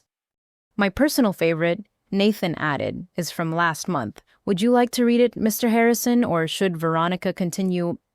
Dad's jaw worked soundlessly for a moment before he found his voice. "Those are confidential business communications." "Which your company sent to mine," Nathan pointed out, "making them my property to share as I see fit. But don't worry, the best part is coming." Veronica pulled up an internal memo from Cross Automotive's partnership division. "Analysis of Harrison Industries' partnership proposal. While their infrastructure is adequate, concerns exist about corporate culture and leadership integrity. Background investigation reveals CEO Robert Harrison has a pattern of breaking partnerships when it suits him, including the controversial dissolution of Harrison Mitchell Enterprises in 2008. That was a legitimate business decision. Dad protested, but sweat was beading on his forehead despite the showroom's climate control. Nathan's expression hardened, and for the first time since arriving, I saw real anger break through his controlled facade. "Tell me, Mr. Harrison, what happened to your business partner in that dissolution?" "Mitchell, wasn't it?" "First name David." The color drained from Dad's face so completely, I thought he might collapse again. Mom's grip on his arm tightened her knuckles white against his navy blazer. "How do you know about David?" Dad whispered. "Because David Mitchell was my mentor." Nathan revealed his voice carrying decades of carefully controlled emotion. "The man who taught me everything about business, who believed in a young mechanic with big dreams. The man whose brother, your former partner, drove him to bankruptcy with a hostile takeover disguised as a reorganization." The showroom fell silent, except for the humming of expensive climate systems and the distant wail of approaching sirens. Every eye fixed on the unfolding drama witnesses to a revelation that recontextualized everything. "David never recovered from what you did," Nathan continued. "His brother's betrayal broke more than his bank account. It broke his faith in people. But he channeled that pain into mentoring young entrepreneurs, teaching them to build businesses on integrity instead of exploitation." "It was just business," Dad repeated weakly, the phrase sounding more like a prayer than a justification. "Just business." Nathan's laugh was sharp and humorless. "You used insider information to force your partner out, then bought his shares at a fraction of their value during his moment of crisis. You built your current success on the ruins of a friendship. And then, in a twist of cosmic justice, your daughter married the protege of the man you destroyed." I stared at Nathan, pieces of our history suddenly clicking into place. His occasional comments about understanding betrayal, his fierce protection of employees, his insistence on ethical business practices, it all made sense now. He'd learned from someone who'd been crushed by corporate cruelty. "But here's what really interests me," Nathan continued, beginning to pace the showroom floor like a professor delivering a lecture. "Why did you really reject me, Mr. Harrison? Was it truly about Leona marrying beneath her station? Or was it because somewhere in the back of your mind you recognized something familiar? Did I remind you of David Mitchell, another ambitious young man who believed in building something real instead of stealing it?" Dad's mouth opened and closed soundlessly. Mom released his arm and stepped away as if distance might protect her from the fallout of long-buried secrets. "You punished Leona for choosing love over money because it reminded you of what you'd given up," Nathan continued relentlessly. "David Mitchell chose integrity over profit, and you crushed him for it. Your daughter chose happiness over status, and you've spent 3 years trying to crush her too." That's not," Dad started, but Nathan wasn't finished. "Let me tell you what Leona doesn't know," he said, turning to me with gentleness that contrasted sharply with his previous tone. "The real reason you left law school wasn't just to help build the business. It was because your ethics professor was James Mitchell David's son. He recognized your last name and made your life hell, didn't he?" The memory flooded back Professor Mitchell's inexplicable hostility, his harsh grading, his constant implications that I was just another entitled rich kid playing at integrity. I'd never understood his animosity until now. "You knew?" I asked, stunned by this revelation. "I suspected," Nathan admitted. "When you described how he treated you, it sounded personal. I did some digging and confirmed the connection. You were being punished for your father's sins, and I couldn't let that continue. So yes, I encouraged you to leave to help me build something untainted by that poison." "You manipulated her into dropping out," Mom accused, finding her voice. "I gave her an option that didn't involve daily emotional abuse for crimes she didn't commit," Nathan corrected. "Unlike her family, I offered her a chance to build something positive instead of being torn down for existing." Dad sank back onto the ottoman, his facade of corporate power completely shattered. "David's dead," he asked quietly. Ye, 5 years ago, Nathan confirmed. Heart attack at 62. Stress-related, according to his doctors. The kind of stress that comes from losing everything you've built and starting over from nothing at 57. I didn't know, Dad mumbled. I lost track of him after you destroyed him, Nathan finished. Just like you've been trying to destroy your daughter for having the audacity to choose differently than you did. Veronica stepped forward with another tablet. Mr. Cross, should I show them the rest of the partnership evaluation? Nathan nodded, and the screen filled with more internal documents. The partnership division's final verdict was damning. Harrison Industries represents a significant risk for corporate partnership. CEO's history of partnership dissolution, combined with concerning family dynamics discovered through due diligence, suggests potential for future conflicts. Recommendation: do not pursue partnership under any circumstances. The irony, Nathan said quietly, is that Leona was the one blocking your company's applications. Not out of spite, but because she knew firsthand how you operate. She protected Cross Automotive from the same poison that killed David Mitchell's company. I was protecting our employees. I confirmed, finding strength in finally speaking this truth. Every time your partnership proposals came across my desk, I thought about how you'd treat our people, our values, our vision. I couldn't let you anywhere near what we'd built. Dad laughed bitterly.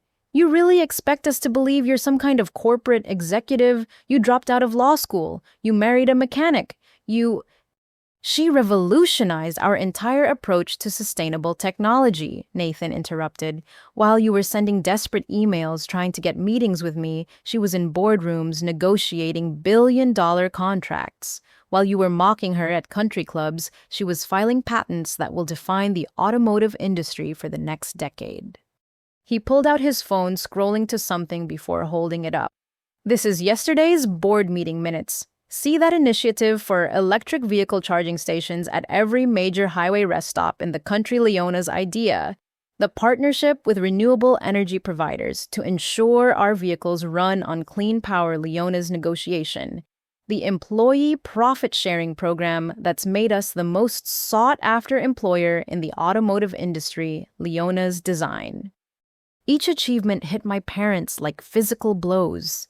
Mom's perfectly composed face cracked, revealing something raw and unexpected underneath. Why didn't you tell us? She whispered. When I asked. During the family dinners, I wasn't invited to. The holidays you said I'd forfeit by choosing Nathan. The birthdays you ignored because acknowledging them meant acknowledging my choices.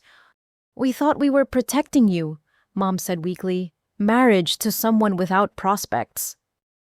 Someone like David Mitchell, Nathan asked pointedly. Someone who built with his hands instead of stealing with paperwork.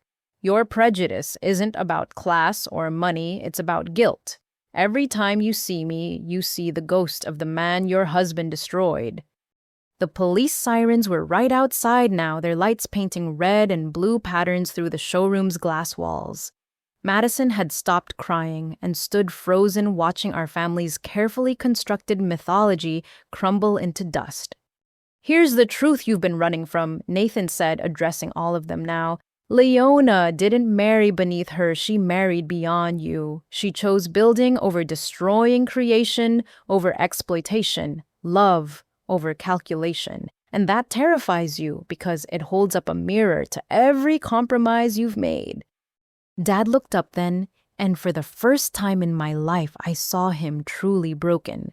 I didn't mean for David to lose everything. It was supposed to be a clean split. The market turned, and I had to protect my position.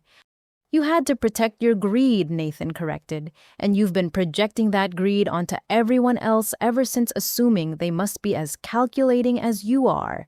That's why you couldn't believe I loved Leona for herself. That's why you assumed I must be after something. The prenup, Mom started. That Leona insisted on, I reminded her, to protect what I'd built, not what I might inherit. Because unlike you, I knew the value of creating something real instead of waiting for someone else's accomplishments to trickle down.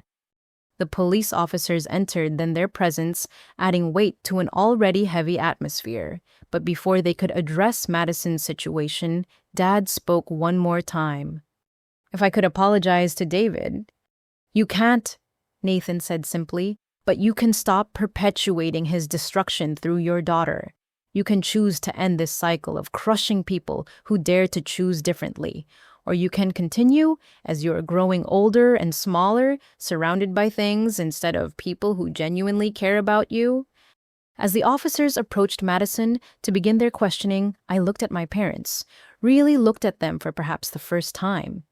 Beneath the designer clothes and carefully maintained appearances, I saw two people who'd traded their souls for success and couldn't understand why their daughter had refused to make the same bargain. The tragedy wasn't just what they'd done to me or to David Mitchell, it was what they'd done to themselves, building a life on a foundation of betrayal that could never truly support happiness. They'd won their game, accumulated, their wealth maintained their status, and in the end, what did they have to show for it except a daughter who'd needed a billionaire's protection just to visit them safely? The saddest part was knowing that even this revelation might not change them. Some people are so invested in their own mythology that they'd rather lose everything than admit they were wrong. As I watched my father's face, I couldn't tell which kind of person he would choose to be. The police officers stood uncertainly in the middle of the showroom, clearly unprepared for the complex family drama they'd walked into. The younger officer, whose badge read Chen, looked between Madison and Nathan with obvious confusion about how to proceed with what had started as a fraud complaint, but now resembled a corporate thriller. Gregory Patterson, the salesman who'd been so eager to eject me earlier, crept forward with the desperation of a man watching his career evaporate. "Mr. Cross, sir, I want to personally apologize. If I had known she was your wife." "That's exactly the problem." Nathan cut him off with surgical precision. "Your treatment of her changed, not because you recognized you were wrong, but because you discovered she had power. What about the next person who walks in wearing casual clothes? Will they receive the same contempt?" Gregory's mouth opened and closed like a landed fish. Around him, other sales staff shifted nervously, each probably reviewing their own past behavior toward customers they deemed unworthy. The store manager, a distinguished-looking man with silver temples who'd been conspicuously absent during my humiliation, finally appeared from his office. His face had the pallor of someone who'd just received catastrophic news. "Mr. Cross, I've just reviewed the footage. I cannot express how deeply sorry." "Don't apologize to me," Nathan instructed. "Apologize to my wife. She's the one your staff humiliated." The manager turned to me and I saw genuine distress in his eyes. This wasn't just about losing his job, he seemed to grasp the human cost of what had occurred. "Mrs. Cross, I am profoundly sorry. There is no excuse for how you were treated. Our training clearly failed, and more importantly, our humanity failed." Before I could respond, Nathan addressed the room at large. "Everyone who works here has a choice to make. You can continue judging people by their appearance, by your assumptions, by their perceived status, or you can remember that every person who walks through those doors deserves respect until they prove otherwise through their actions, not their attire." Mom, who'd been uncharacteristically silent, suddenly spoke up. "This is all very noble, Nathan, but surely you're not going to destroy innocent people's careers over a family dispute." "A family dispute?" Nathan's voice carried a dangerous edge. "Is that what we're calling systematic harassment? Now let me be clear, this isn't about revenge. It's about accountability." He gestured to the screen, still displaying evidence of Madison's fraud and harassment. "Your daughter used her position to harm others. Your husband built his empire on the ruins of a good man's life.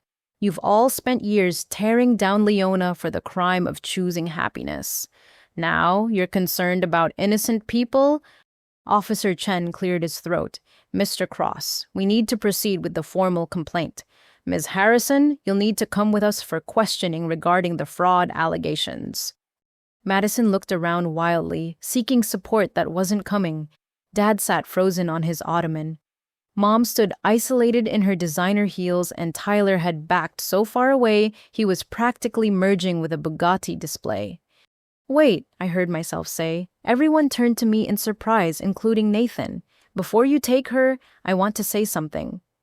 I stepped forward, still wearing Nathan's jacket, over my rain-soaked clothes, and faced my family directly. The designer showroom with its million-dollar cars suddenly felt like a stage, and for once I was ready to deliver my lines. Do you know what the hardest part has been? I asked, my voice steady despite years of suppressed emotion. It wasn't the mockery or the exclusion or even the public humiliation. It was watching you all choose cruelty over connection every single time.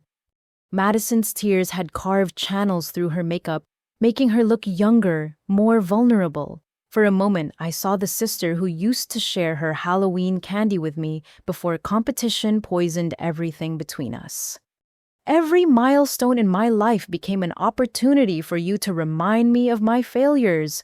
I continued. My wedding day, you refused to come but sent a card expressing condolences on my choices. My business successes, you never asked, never cared, just assumed I was playing housewife. Nathan's achievements, you dismissed them as lies because accepting them meant accepting you were wrong. We were trying to protect you, Dad said weakly. From what, happiness, love, success? That didn't match your narrow definition. I shook my head.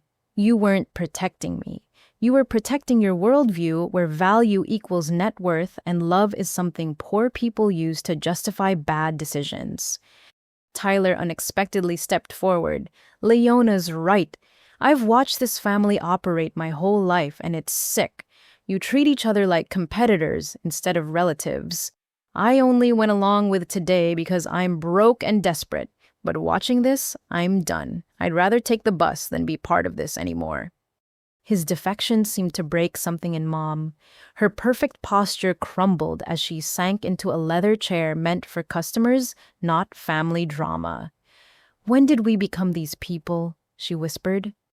The day you chose status over substance, Nathan answered. The day you decided appearance mattered more than authenticity. The day you taught your daughters that worth was measured in bank accounts instead of character. The manager tentatively approached. Mr. Cross, what would you like us to do about the staff involved in today's incident? Nathan looked at me, passing the decision with a trust that warmed me more than his jacket. I considered the employees who'd participated in my humiliation, some eager, some reluctant, all complicit. Mandatory sensitivity training for everyone, I decided. Not the corporate checkbox kind, real training about unconscious bias and the cost of assumptions. Anyone who refuses or fails to take it seriously finds new employment. But those who genuinely want to change, who understand what happened here today, they deserve a second chance. That's more generous than they deserve, Madison muttered. Maybe, no, I agreed. But I'm not interested in becoming you, Madison. I don't need to destroy people to feel valuable. Officer Chen stepped forward again. Ms. Harrison, we really need to go. As Madison was led away, her designer heels clicking against marble for possibly the last time she turned back. I'm sorry, she said, and for the first time in years it sounded genuine. I got so caught up in being the successful sister that I forgot to be a sister at all. The apology hung in the air as the officers escorted her out. Through the glass walls, we could see curious onlookers gathering phones raised to capture the drama. The same public humiliation Madison had orchestrated for me was now hers to endure. The mighty have fallen, someone whispered, though I couldn't tell who. Mom stood abruptly, clutching her purse like a lifeline. I need to go. This is too much. Robert, we should... Sit down, Patricia, Dad said quietly. It was the first time I'd heard him use that tone with her, defeated, exhausted, empty of his usual bluster. We're not running from this anymore. Nathan's phone buzzed. He glanced at it, and something like satisfaction crossed his features. Interesting timing. The Wall Street Journal just published an article about corporate accountability in family businesses. Apparently, someone leaked the security footage from today. The headline reads, "When Family Values Clash with Company Values, a Case Study in Accountability." You leaked it, Mom accused. I didn't have to, Nathan replied. When you treat people badly in public, eventually the public responds. Madison live-streamed Leona's humiliation to thousands. Someone in that audience apparently has media connections. The implications rippled through the room. This wasn't just a private family drama anymore. It was a public reckoning. The carefully maintained Harrison family image was crumbling in real time, exposed to the same scrutiny they'd inflicted on others. What do you want from us? Dad asked, looking every one of his 63 years. You've destroyed Madison's career, exposed my business history, humiliated us publicly. What more could you possibly want? It was Nathan who answered, but he was looking at me as he spoke. We want you to see Leona.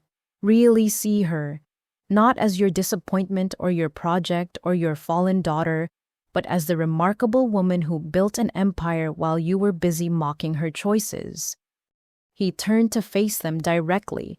We want you to understand that your approval is no longer necessary or desired.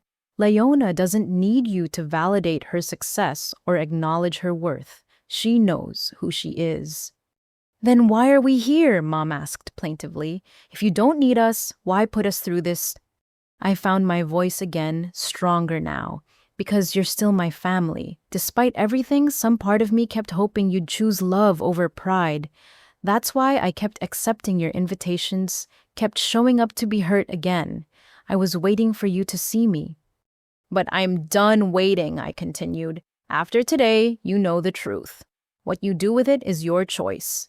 You can continue living in your bubble, pretending I'm a failure to preserve your worldview. Or you can acknowledge that maybe there's more than one way to build a successful life. The showroom had grown quiet, the earlier chaos settling into something more like a wake. In a way, we were witnessing the death of illusions that had sustained my family for years. I need to know, Dad said suddenly. Nathan, when David, at the end, did he ever mention me? Nathan studied him for a long moment. He mentioned you once. He said you taught him the most valuable lesson of his life, that success without integrity is just failure with better PR. He used you as a cautionary tale for every young entrepreneur he mentored. Dad flinched as if struck. In that moment, I saw him clearly, not the corporate titan or the dismissive father, but a man confronting the cost of choices made decades ago. The recognition that he'd become someone's cautionary tale seemed to break through defenses money had built. I want to make this right, he said quietly. I don't know how, but I want to try. You can't make it right, Nathan said firmly. David is gone. The years of Leona's life you poisoned are gone. The relationship you could have had with your daughter is gone, but you can choose to stop making it worse. Mom reached for Dad's hand, their fingers intertwining in a gesture I hadn't seen in years. We've been fools, she admitted. Proud, stubborn fools who valued the wrong things. Recognizing it is the first step. I offered surprising myself with the olive branch, but recognition without change is just performance. If you really want a different relationship, you'll have to earn it. How that Hadik? Mom asked, and for the first time in memory, she sounded genuinely uncertain. Start by seeing me, I said simply. Not the daughter you wanted or the failure you imagined, but the person I actually am. Meet Nathan properly, not as the mechanic who stole your daughter, but as the man who helped her become herself. Stop performing your lives and start living them. The police had taken Madison away, the crowd was dispersing, and the storm outside was beginning to clear. Sunlight broke through the clouds, painting the wet parking lot with reflected diamonds. It felt like the end of something, maybe the beginning of something else. We should go, Nathan said, gently taking my hand. You're still soaked and you need to get warm. As we turned to leave, Dad stood. Leona, he called, would both of you consider having dinner with us? Not at the country club, not anywhere performative. Just dinner. Just family. I looked at Nathan, who gave me a small nod. The decision was mine. These were my wounds to heal or leave scarred. Call me, I said finally. We'll see.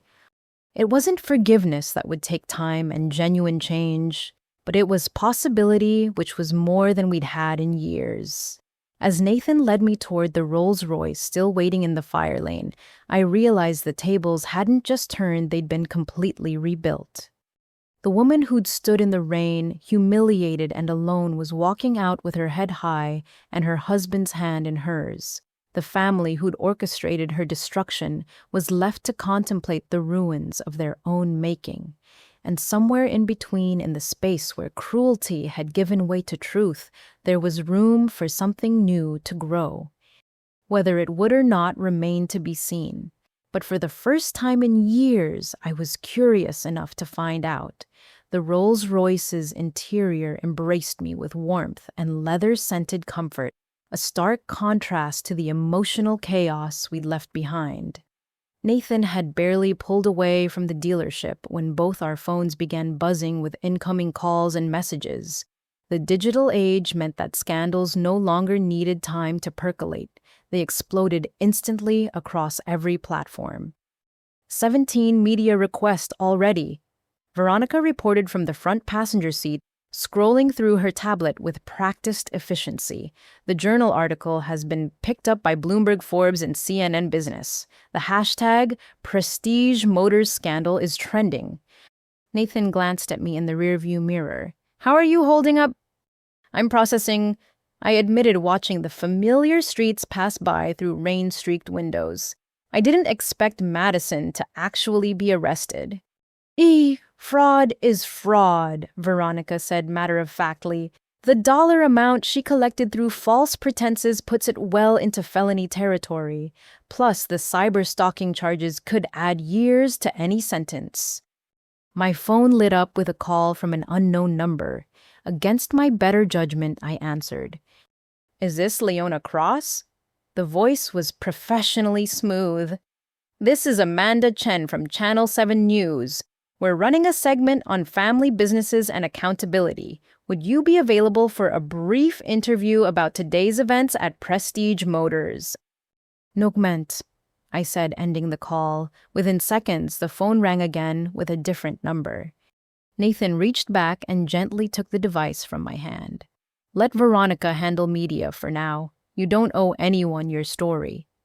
As if to underscore his point, my phone buzzed with a text notification visible on the lock screen. Tyler had sent a message. Aunt Patricia just collapsed. Uncle Robert called an ambulance. Heading to Presbyterian Hospital now. Turn around, I said immediately. Nathan was already signaling for a lane change. Are you sure? Whatever else they are, they're still my parents. I can't just... I stopped, unable to finish the thought. You don't have to justify compassion, Nathan said softly, even for people who've hurt you. Presbyterian Hospital loomed gray and imposing against the clearing sky. The emergency department was its usual controlled chaos, but I spotted Dad immediately. He sat in a waiting room chair looking smaller than I'd ever seen him, still wearing his navy blazer, but with his perfect facade completely shattered. He looked up as we approached, surprise flickering across his features. You came. Tyler texted.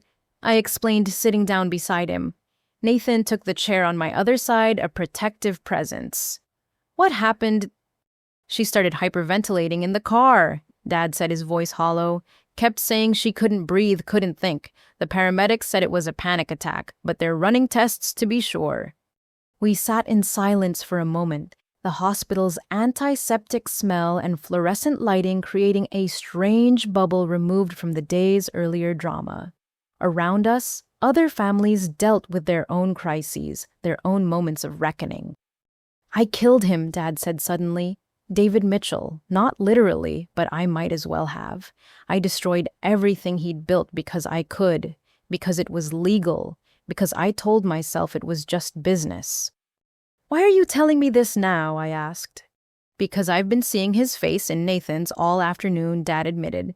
The same integrity I crushed, the same belief in building something meaningful. and I realized I've been trying to crush it in you, too terrified of what it reminded me of. A nurse appeared calling for the Harrison family. We all stood, and she led us through double doors to a curtained cubicle where Mom lay on a gurney, an IV in her arm, and monitors tracking her vital signs. She looked fragile without her armor of designer clothes and perfect makeup. "The doctors say it was a severe panic attack," she said weakly. "Apparently, I've been having smaller ones for months without realizing it." "Mom," I said, moving to her bedside, despite everything, seeing her vulnerable and scared triggered protective instincts that years of hurt couldn't entirely erase. She reached for my hand with fingers that trembled slightly. "I'm sorry," she whispered, "not just for today, but for all of it. We got so caught up in appearances that we forgot what actually mattered." "The cardiologist wants to keep her overnight for observation," Dad explained. "Her blood pressure was dangerously high." Nathan stepped forward. "I'll make sure she has a private room, whatever you need." "Why?" Mom asked, genuinely puzzled. "After everything we've done, why would you help us?" "Because that's who he is," I answered. "The man you dismissed without knowing. The one who builds instead of tears down." My phone, still in Nathan's possession, buzzed insistently. He glanced at it and frowned. "Madison's calling from the police station." I looked at my parents, then at Nathan. "Can you put her on speaker?" Madison's voice filled the small cubicle, stripped of its usual confidence. "They're charging me with 15 counts of fraud and 3 counts of cyber harassment. My lawyer says I'm looking at serious prison time unless I can make restitution and get the victims to drop charges." "Madison," Mom gasped. "How did it come to this?" "I don't know," Madison sobbed. "It started small, just implying connections to impress clients. Then it got bigger, and I couldn't stop. I was so focused on being the successful daughter that I lost track of right and wrong." "So, success built on lies isn't success," Nathan said firmly. "It's just delayed failure." "I know that now," Madison said miserably. "God, I know that. Leona, I'm so sorry, not just for today, but for years of making your life hell. I was jealous." "Jealous?" I couldn't hide my surprise. "Of what? You were the golden child, the one who did everything right." "No," Madison corrected. "I was the one who did everything expected. You had the courage to choose your own path. You found real love while I dated men for their portfolios. You built something meaningful while I constructed elaborate lies. I hated you for being brave enough to disappoint them." The admission hung in the air, reframing years of cruelty through a lens I'd never considered. Behind Madison's perfect facade had been fear of falling short, of losing her position, of discovering she wasn't special after all. "The lawyer says if I plead guilty and make full restitution, I might get probation instead of prison," Madison continued. "But I'd lose my license permanently and have a criminal record. My life as I know it is over." "Maybe that's not entirely bad," Mom said softly. "Maybe it's a chance to build a different life, a more honest one."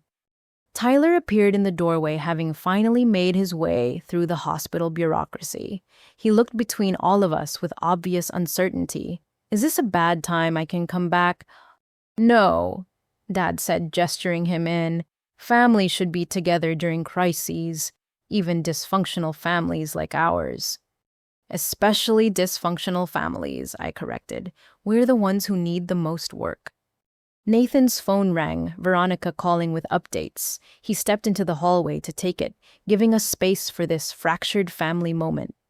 Through the doorway, I could hear fragments of his conversation about damage control and media strategy. "What happens now?" Madison asked through the phone. "To all of us." "You face the consequences of your choices," I said, not unkindly. "We all do, but maybe that's where rebuilding starts, with honesty about what we've done and who we've become." "The company's done," Dad said suddenly. "Harrison Industries. My partners have been calling all afternoon. Once word spreads about David Mitchell, about my business practices, no one will work with us. 40 years of building gone in an afternoon." Not gone, I suggested. Transformed. You could rebuild with integrity this time. Make amends where possible. Create something David Mitchell would have respected. You're being remarkably generous, Mom observed. More than we deserve. Maybe, I acknowledged, but holding on to anger only poisons the person carrying it. I've spent 3 years hurt by your rejection. I don't want to spend the next 3 years consumed by revenge. Nathan returned his expression thoughtful. That was Veronica. Robert Peterson wants to meet with you, Mr. Harrison. Not about land deals about David Mitchell. Apparently, David was his mentor too. He has some things he'd like to share, stories David told about the early days. Dad's eyes filled with tears, the first genuine emotion I'd seen from him in years. He talked about me, according to Peterson, quite a bit, Nathan confirmed. Not all of it flattering, but some of it remembering the friend you were before ambition changed you. Peterson thinks you might want to hear those stories. I do, Dad whispered. God help me, I do. A doctor appeared to check on Mom, and we stepped outside to give them privacy. In the hallway, Tyler pulled me aside. I'm sorry about earlier, he said. I knew something was off about the whole setup, but I went along with it anyway. I'm as guilty as anyone. You're 22, I reminded him, still figuring out who you are versus who the family expects you to be. Learn from this. Choose better. Actually, Tyler said, looking at Nathan, I was hoping to talk to you about that job offer. If it's still available, I want to earn my way properly this time. Nathan studied him carefully. It starts at entry level, no special treatment, no shortcuts. You work your way up based on merit alone. That's exactly what I want, Tyler said firmly. I'm tired of the Harrison way. I want to learn the Cross way. As we stood in that hospital hallway, my mother recovering from a panic attack, my sister facing criminal charges, my father confronting decades of guilt, my cousin choosing a different path, I realized this wasn't really an ending. It was a messy, painful, necessary transformation. The Harrison family I'd grown up in was effectively dead, destroyed by its own toxic foundations. But from those ruins, something else might grow. Not perfect, not without scars, but possibly more honest than anything we'd been before. Madison was still on the phone working out details with her lawyer. Mom was being admitted for overnight observation. Dad was Googling Robert Peterson, preparing to face stories about the friend he'd betrayed. Tyler was asking Nathan about apprenticeship programs. And I stood in the middle of it all wearing my husband's jacket, over rain-dried clothes, no longer the family failure, but somehow the one everyone was looking to for guidance. The irony wasn't lost on me. The discarded daughter had become the reluctant matriarch. Ready to go home? Nathan asked softly, reading my exhaustion.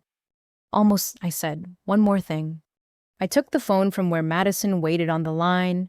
Madison, I'll talk to the victims. I can't promise anything, but I'll explain the situation. Maybe some will be willing to accept restitution instead of pressing charges. Why would you do that? She asked, voice breaking. Because someone needs to break the cycle, I said simply. Someone needs to choose grace over vengeance. Might as well be me. As we finally left the hospital, the evening sun painted the sky in shades of redemption. The day that had started with orchestrated cruelty was ending with tentative hope. It wasn't forgiveness, not yet. But it was a beginning. The Rolls Royce waited in the parking lot, a symbol of success that meant less to me than the hand holding mine. We'd built an empire together, Nathan and I, but more importantly, we'd built a life based on truth instead of appearances. Now my family had a choice: continue living their elaborate lies or join us in the more challenging world of authenticity. The consequences of their past choices would unfold for months, maybe years.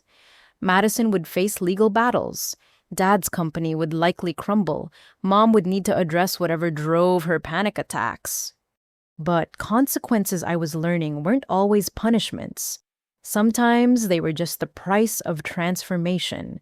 And sometimes, if you were very lucky, they were the first steps toward becoming who you were always meant to be. The next morning arrived with a deluge of phone calls, texts, and emails from extended family members who'd witnessed Madison's livestream or heard about it through the efficient gossip network that connected various Harrison cousins, aunts and uncles across the country. Nathan and I sat at our kitchen island sharing coffee and watching the sun paint golden stripes across our hardwood floors as my phone buzzed incessantly with notifications. "You should probably check some of those," Nathan suggested gently. "Not all of them will be hostile." He was right. Among the messages was one from Aunt Helen, Mom's older sister, that simply read, "We need to talk. Too much has been hidden for too long." I called her back, putting the phone on speaker so Nathan could hear. Aunt Helen had always been the family's unofficial record keeper, the one who remembered birthdays and organized reunions. Her voice, when she answered, carried an unfamiliar weight. "Leona, dear, I've been awake all night thinking about what I saw," she began without preamble. "Not just Madison's cruelty, but our complicity in it. We all participated in a narrative about you that I'm beginning to realize was entirely fabricated." "What narrative?" I asked, though I suspected I knew. "Your parents told us you'd developed a drug problem," Helen said heavily. "That's why you dropped out of law school. They said Nathan was your dealer turned enabler, that you'd stolen money from them to feed your addiction, that they'd tried interventions, but you'd chosen drugs over family." The words hit me like physical blows. They said what— "Oh, it was very convincing," Helen continued. "They had details, times you'd supposedly shown up high to family events, money that had gone missing, your increasingly erratic behavior. They even showed us what they claimed were text messages from you asking for money." "Those were fabricated," Nathan said firmly. "Leona has never used drugs. She barely even drinks alcohol." "I'm starting to understand that," Helen admitted. "When I saw you yesterday on that live stream, coherent and articulate, clearly successful, none of it matched the broken addict they described.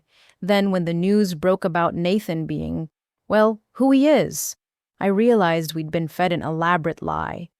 My hands shook as I set down my coffee mug.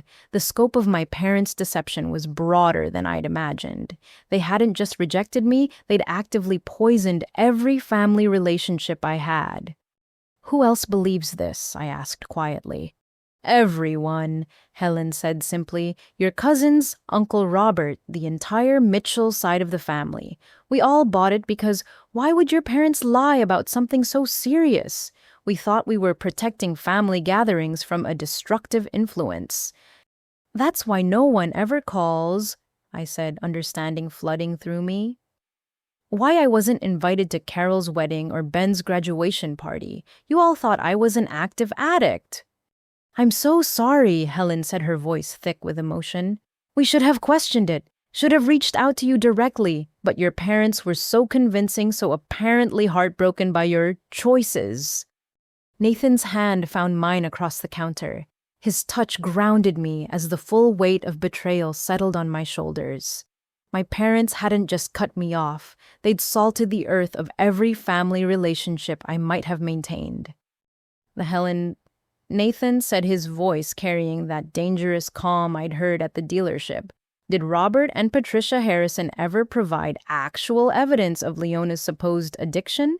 Medical records? Police reports? Anything concrete?" "Now that I think about it, no," Helen admitted slowly. "It was all stories and second-hand accounts. They'd mentioned finding drug paraphernalia in your old room, but never showed it. They describe erratic behavior, but we never witnessed it ourselves." My phone buzzed with another call. The screen showed Uncle Robert, Mom's brother, not to be confused with my father. I'd always been close to him growing up, but he'd disappeared from my life completely after my wedding. "Should I add him to the call?" I asked Helen. "Yes," she said immediately. "He needs to hear this too." Uncle Robert's gravelly voice joined the conversation, tight with emotion.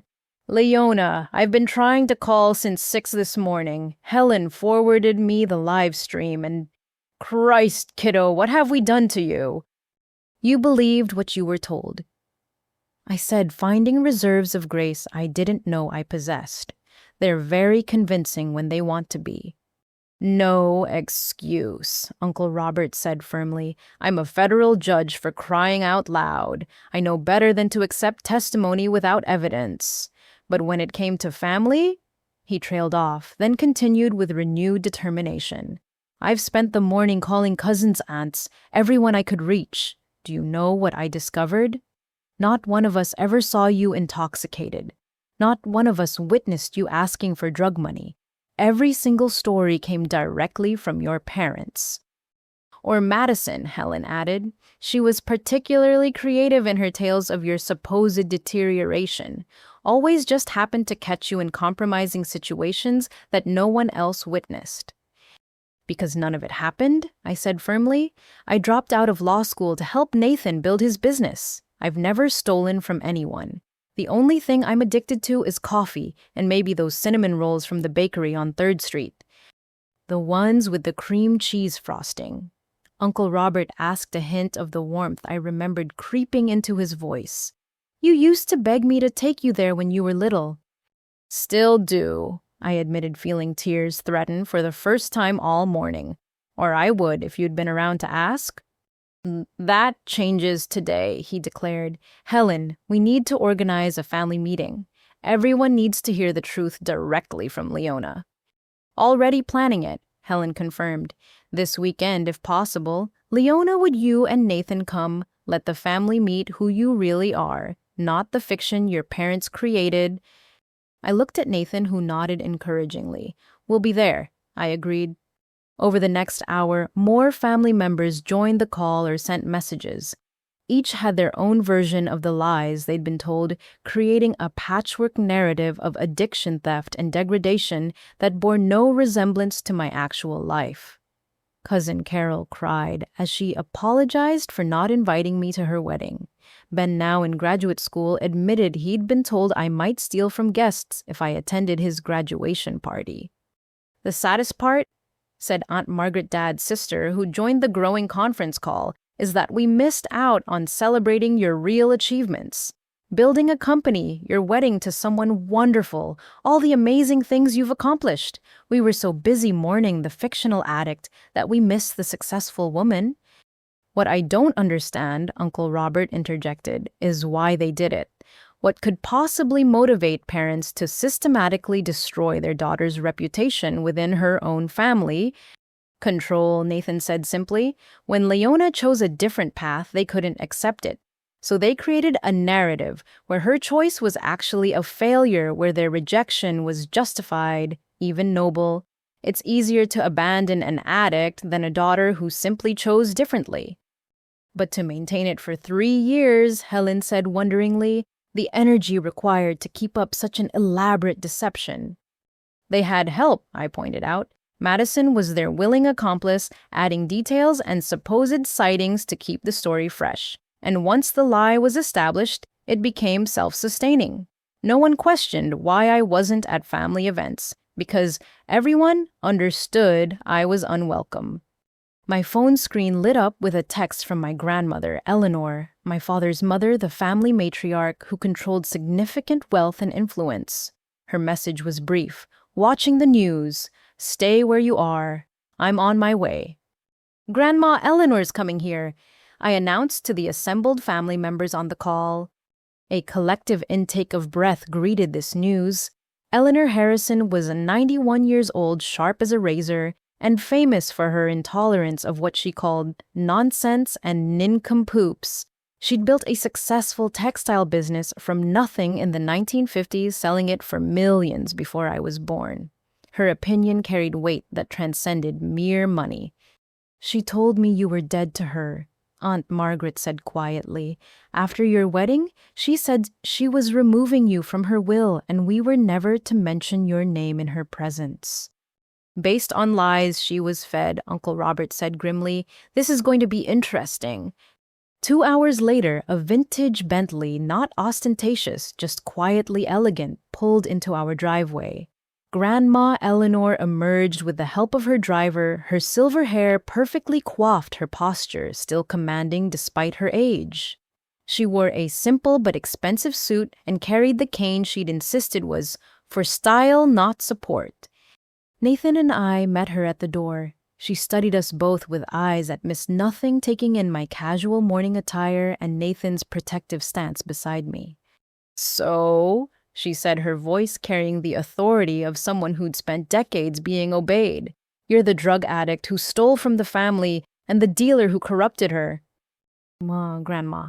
I started, but she held up one imperious hand. That's what I was told, she continued, repeatedly, with tears and evidence and heartfelt pleas to cut you off for your own good. Your parents were very convincing, Madison even more so with her concern for her poor lost sister. She stepped into our foyer, her cane tapping against the marble floor.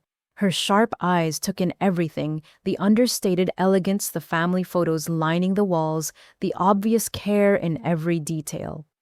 Yet here I stand in a home that speaks of success and stability, she observed, meeting a granddaughter who looks healthy and clear-eyed standing beside a man who built an empire from nothing. Tell me, Leona, when exactly did you find time for this drug addiction, between building a Fortune 500 company?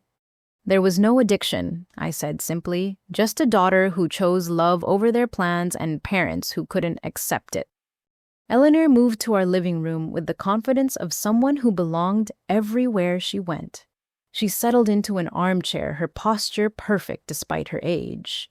Show me, she commanded. Show me who you really are, what you've really built, and then explain why my son and his wife would create such an elaborate fiction. For the next 3 hours, Nathan and I laid out the truth. We showed her business documents, photos from our real-life evidence of the company we'd built together. We explained the systematic campaign of destruction my family had waged, culminating in yesterday's public humiliation. Through it all, Eleanor listened with the focused attention that had made her a formidable businesswoman. She asked pointed questions, demanded clarification, and occasionally made notes in a small leather journal she'd produced from her purse. I hired a private investigator, she said finally when we'd finished. 6 months ago, something about your parents' stories didn't sit right. Too perfect, too consistent. Real life is messy. Their version of your downfall was neat as a television movie. What did the investigator find? Nathan asked. Eleanor smiled, and it was sharp as winter wind. That my granddaughter was a successful businesswoman married to one of the most innovative minds in automotive history. That she'd never been arrested, never been to rehab, never shown any signs of addiction. That she was in fact thriving despite being cut off from her family. Then why didn't you reach out? I asked, unable to keep hurt from my voice.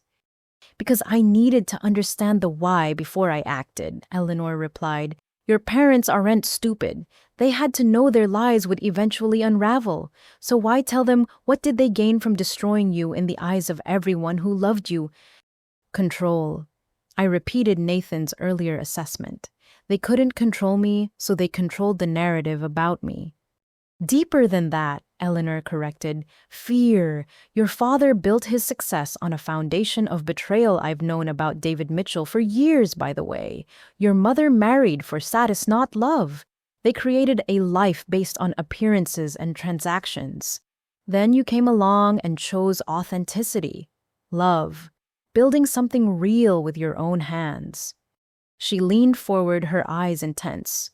Your very existence repudiates everything they've built their lives on.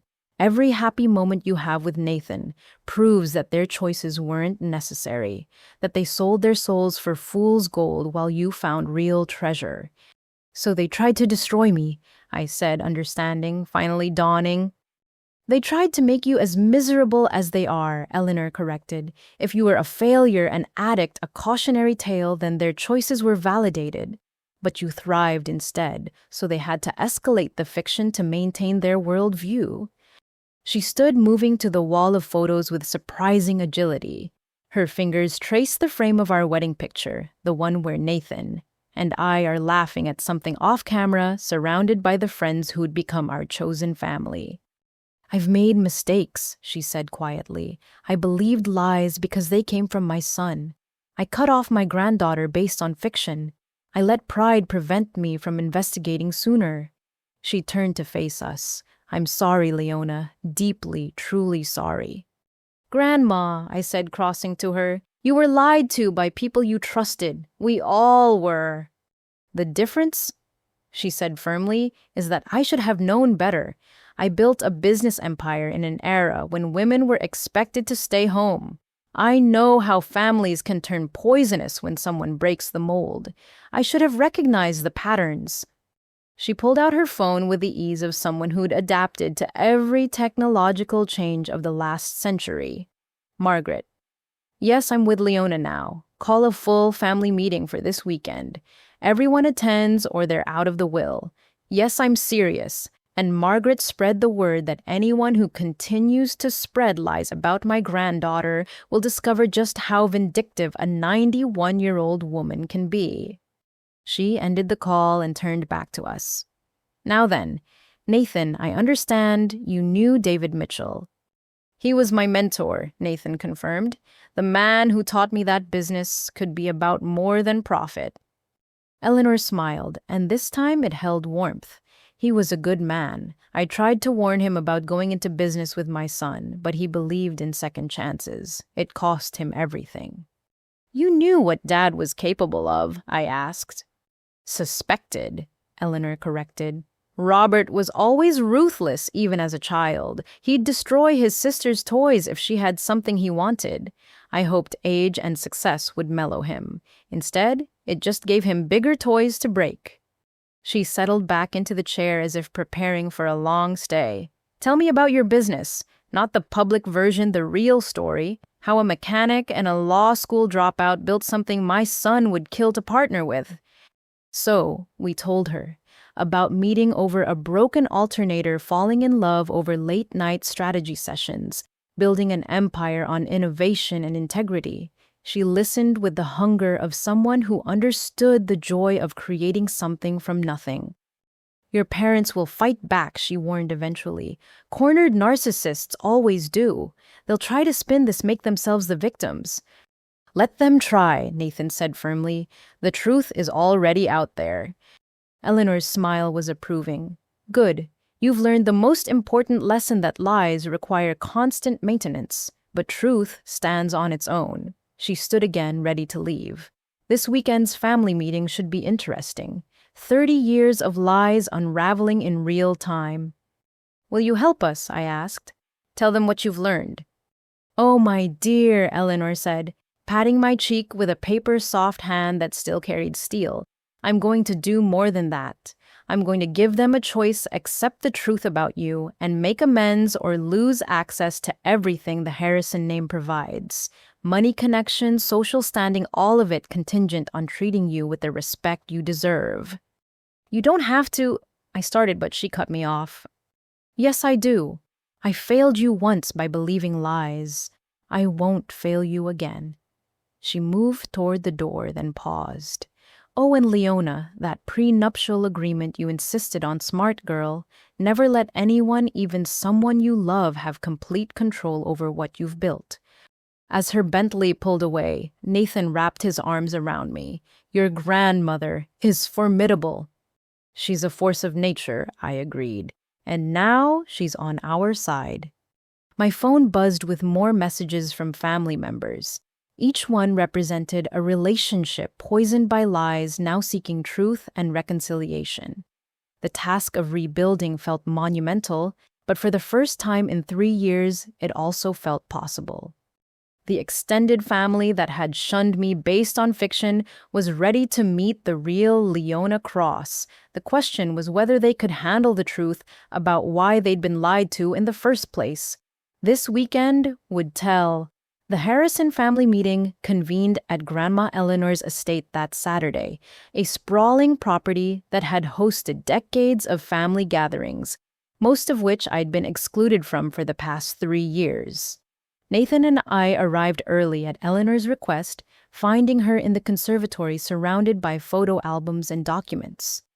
I've been preparing, she said by way of greeting, gesturing to the assembled evidence. 3 years of missed birthdays, graduation celebrations, all because we believed lies. The conservatory's glass walls revealed family members arriving in waves.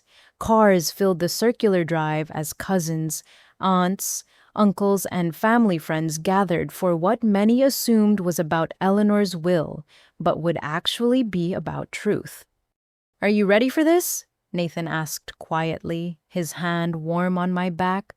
"No," I admitted, "but it needs to happen."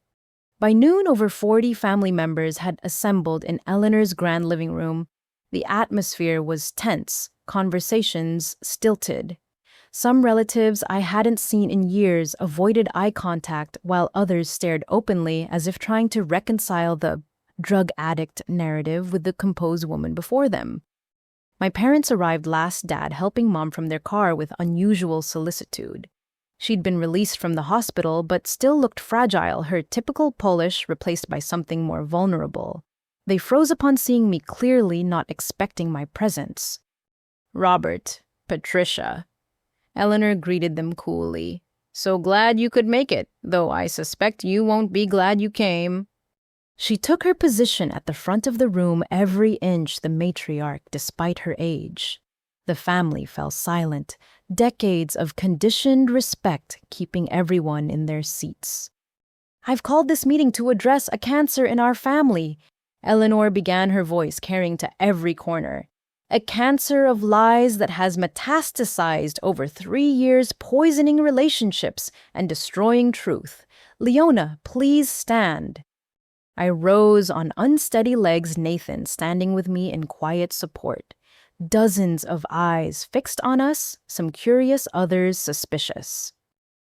"This is my granddaughter," Eleanor continued. "For 3 years you've been told she's a drug addict, a thief, a disappointment who chose addiction over family. I'm here to tell you that every single word of that narrative was a lie." Murmurs rippled through the room. Dad started to speak, but Eleanor's raised hand silenced him more effectively than a shout. "I have proof," she announced, gesturing to the documents. "A private investigator's report covering 3 years. Leona has never been arrested, never been to rehab, never tested positive for any substance. What she has done is help build one of the most successful automotive companies in the country." "That's not," Mom began, but Eleanor cut her off. "Patricia, you'll have your chance to speak. For now, you'll listen." She turned back to the assembly. "Leona's husband, Nathan Cross, isn't a drug dealer. He's the CEO of Cross Automotive Industries. Their combined net worth exceeds everyone in this room combined, including mine." The revelation landed like a bomb. Cousin Carol's husband, an investment banker, pulled out his phone, presumably to verify. Others exchanged shocked glances. "But why?" Aunt Helen asked. "Why would Robert and Patricia lie about their own daughter?" "Because I chose my own path," I said, finding my voice. "I fell in love with someone they hadn't selected. I left law school to build something meaningful instead of prestigious. I prioritized happiness over their definition of success." "So they decided to destroy her," Nathan added, his voice calm but carrying an edge. "Systematically, methodically, using all of you as weapons." Eleanor produced a tablet, connecting it to the large screen typically used for family photo slideshows. Instead of happy memories, Madison's social media posts filled the display, years of cruel posts, manipulated photos, public humiliation, disguised as sisterly concern. "This is what Madison has been doing while you all believed Leona was the problem," Eleanor narrated. "Cyberstalking, harassment, and now criminal fraud using Nathan's company name." "Where is Madison?" Uncle Robert asked, scanning the room. "County jail," Dad said quietly, "awaiting arraignment on fraud charges." Another wave of shock rolled through the assembly. The golden child, the successful daughter, was in jail while the supposed failure stood before them as a successful businesswoman. "I want to show you all something," Eleanor said, switching to a new set of images. "These are from Leona and Nathan's real life, the one you were prevented from seeing." Photos filled the screen, Nathan and me at charity galas, groundbreaking ceremonies, innovation awards. There I was shaking hands with governors and industry leaders, giving presentations to packed auditoriums, signing partnership deals worth millions. This is who your cousin really is, Eleanor told the younger generation. This is who your niece became while you were told she was destroying herself with drugs. Carol started crying. We missed everything. Your success, your happiness, your life. God, Leona, I'm so sorry. I need to understand, said my father's brother James, a psychology professor. Robert, Patricia, help us comprehend this. What possessed you to create such an elaborate deception? Dad stood slowly looking every one of his years. The commanding executive who terrorized boardrooms seemed to have shrunk. It started small, he admitted. When Leona refused our help arranging her future, we were embarrassed. People asked questions at the club at events. It was easier to say she was going through a phase than admit she'd rejected everything we offered. Then the lies grew, Mom added weakly. One story led to another. When she married Nathan without our approval, we had to explain why we weren't at the wedding. Madison suggested the drug angle. It made our absence seem noble instead of petty. Oh, you let me believe my favorite niece was an addict? Aunt Margaret said, her voice shaking with fury.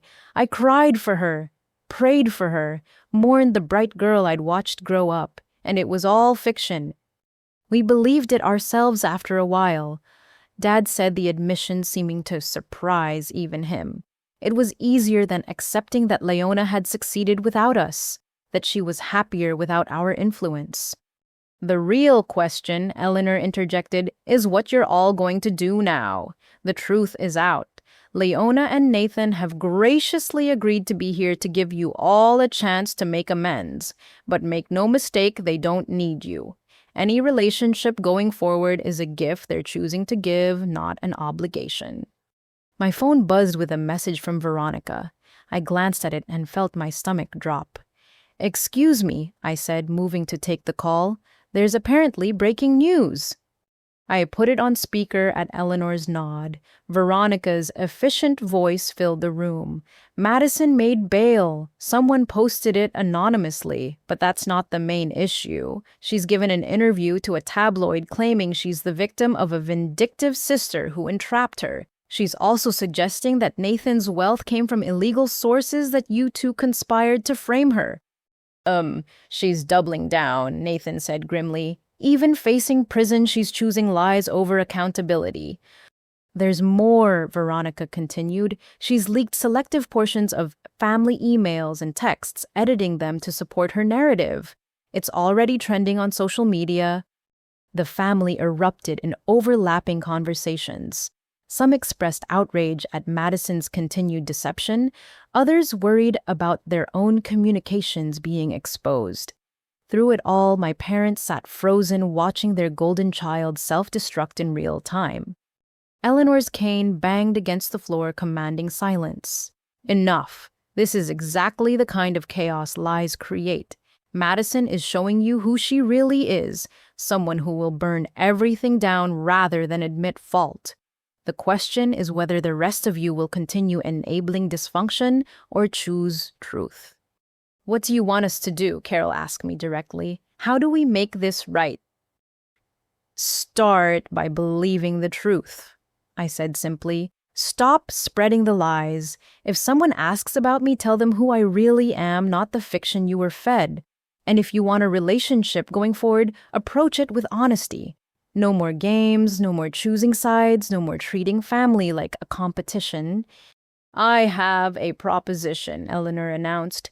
Any family member who continues to spread lies about Leona and Nathan will be immediately disinherited. Not just from money, but from everything: family gatherings, business connections, social privileges. You choose truth and reconciliation or lies and exile. You can't threaten people into relationships, Mom protested weakly.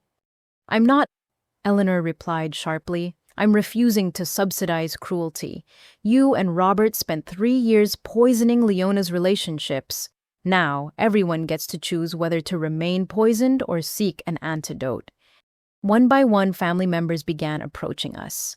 Apologies flowed, some sincere, others clearly motivated by Eleanor's ultimatum. Nathan fielded them with a diplomatic grace while keeping a protective eye on me. Uncle Robert pulled me aside during a break in the emotional procession. "I keep thinking about all the times I almost called you," he admitted. "Something always felt off about the story. A federal judge should know better than to accept hearsay as fact." "But family isn't supposed to require evidence," I replied. "You trusted the wrong people. We all did." "Let me help fix this," he offered. "Madison's allegations won't hold up under legal scrutiny. I can make some calls, ensure the fraud case proceeds properly despite her media campaign." As the afternoon wore on, the family began to fracture along new lines. Some fully embraced the truth, expressing genuine remorse and desire to rebuild. Others seemed more concerned with staying in Eleanor's good graces. A few, particularly those closest to my parents, remained skeptical, unable to fully accept they'd been deceived. Dad approached as the gathering wound down, Mom hovering behind him like a shadow. "Leona," he began, then stopped, seemingly at a loss. "I don't know what you want me to say," he continued finally. "That I'm sorry, I am. That I was wrong, obviously. But how do we move forward from here? How do you forgive 3 years of this? I don't know if I can," I admitted honestly. "Forgiveness isn't a switch you flip. It's a process, and it requires genuine change from the person seeking it. Are you capable of that change? Can you stop seeing me as a disappointment and start seeing me as myself?" "I want to try," he said quietly. "When I thought your mother might die in that hospital, all I could think about was the time we'd wasted, the relationship we'd thrown away for pride." Mom stepped forward. "We're starting therapy, individual and couples. The doctor said my panic attacks are related to suppressed guilt and cognitive dissonance. Apparently, maintaining lies for years takes a physical toll." "What about Harrison Industries?" Nathan asked. "The investigation into your business practices." Dad's shoulders slumped. "I'm stepping down. The board made it clear that was the price of avoiding a complete collapse. James is taking over as interim CEO while they restructure." He looked at Nathan directly. "I've also reached out to establish a fund in David Mitchell's name. It won't bring him back, but maybe it can help other entrepreneurs avoid predatory partnerships." It was a start, small, insufficient for the damage done, but still movement in the right direction. Whether it would lead to genuine redemption remained to be seen. As we prepared to leave, Eleanor pulled me aside. "You handled that with more grace than they deserved," she observed. "But don't mistake grace for obligation. You owe them nothing. Any relationship going forward is your choice on your terms." "I know," I assured her, "but I also know that holding on to anger only hurts me. If they're genuinely willing to change, I'm willing to give them the chance, from a distance with boundaries and with no expectations." She kissed my cheek, a rare display of affection. "You're stronger than I was at your age. I cut people off completely when they disappointed me. You're choosing the harder path of cautious hope. Just protect yourself. Hope can be dangerous when given to those who've proven they don't deserve it." The drive home was quiet, Nathan and I processing the emotional tsunami of the day. As we pulled into our driveway, he asked, "Do you think any of them will actually change?" "Some will," I predicted. "The cousins, the aunts, and uncles who were lied to, they're victims too, in a way. My parents, I honestly don't know. They've built their entire identity on appearances and control. Learning to be authentic humans might be beyond them." And Madison, I thought about my sister choosing to double down on lies even as they destroyed her life. Madison's made her choice. She'd rather be the villain of her own story than admit she was wrong. That's her path to walk. That night, as Nathan held me close in our bed, I reflected on the strange twists that had brought us here.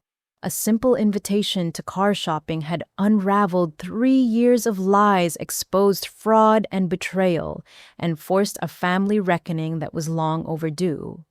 "No regrets?" Nathan asked softly. "None," I said firmly. "The truth needed to come out. Whatever happens next, At least it'll be based on reality instead of fiction. Monday morning brought an unexpected call from Gregory Patterson, the salesman who'd tried to eject me from Prestige Motors. His voice trembled with barely controlled emotion as he asked if Nathan and I would meet with him privately. Against Nathan's protective instincts, I agreed, curious about what more could possibly need to be said. We met at a quiet coffee shop downtown, far from the gleaming showroom where everything had unraveled. Gregory looked haggard, dark circles under his eyes suggesting sleepless nights.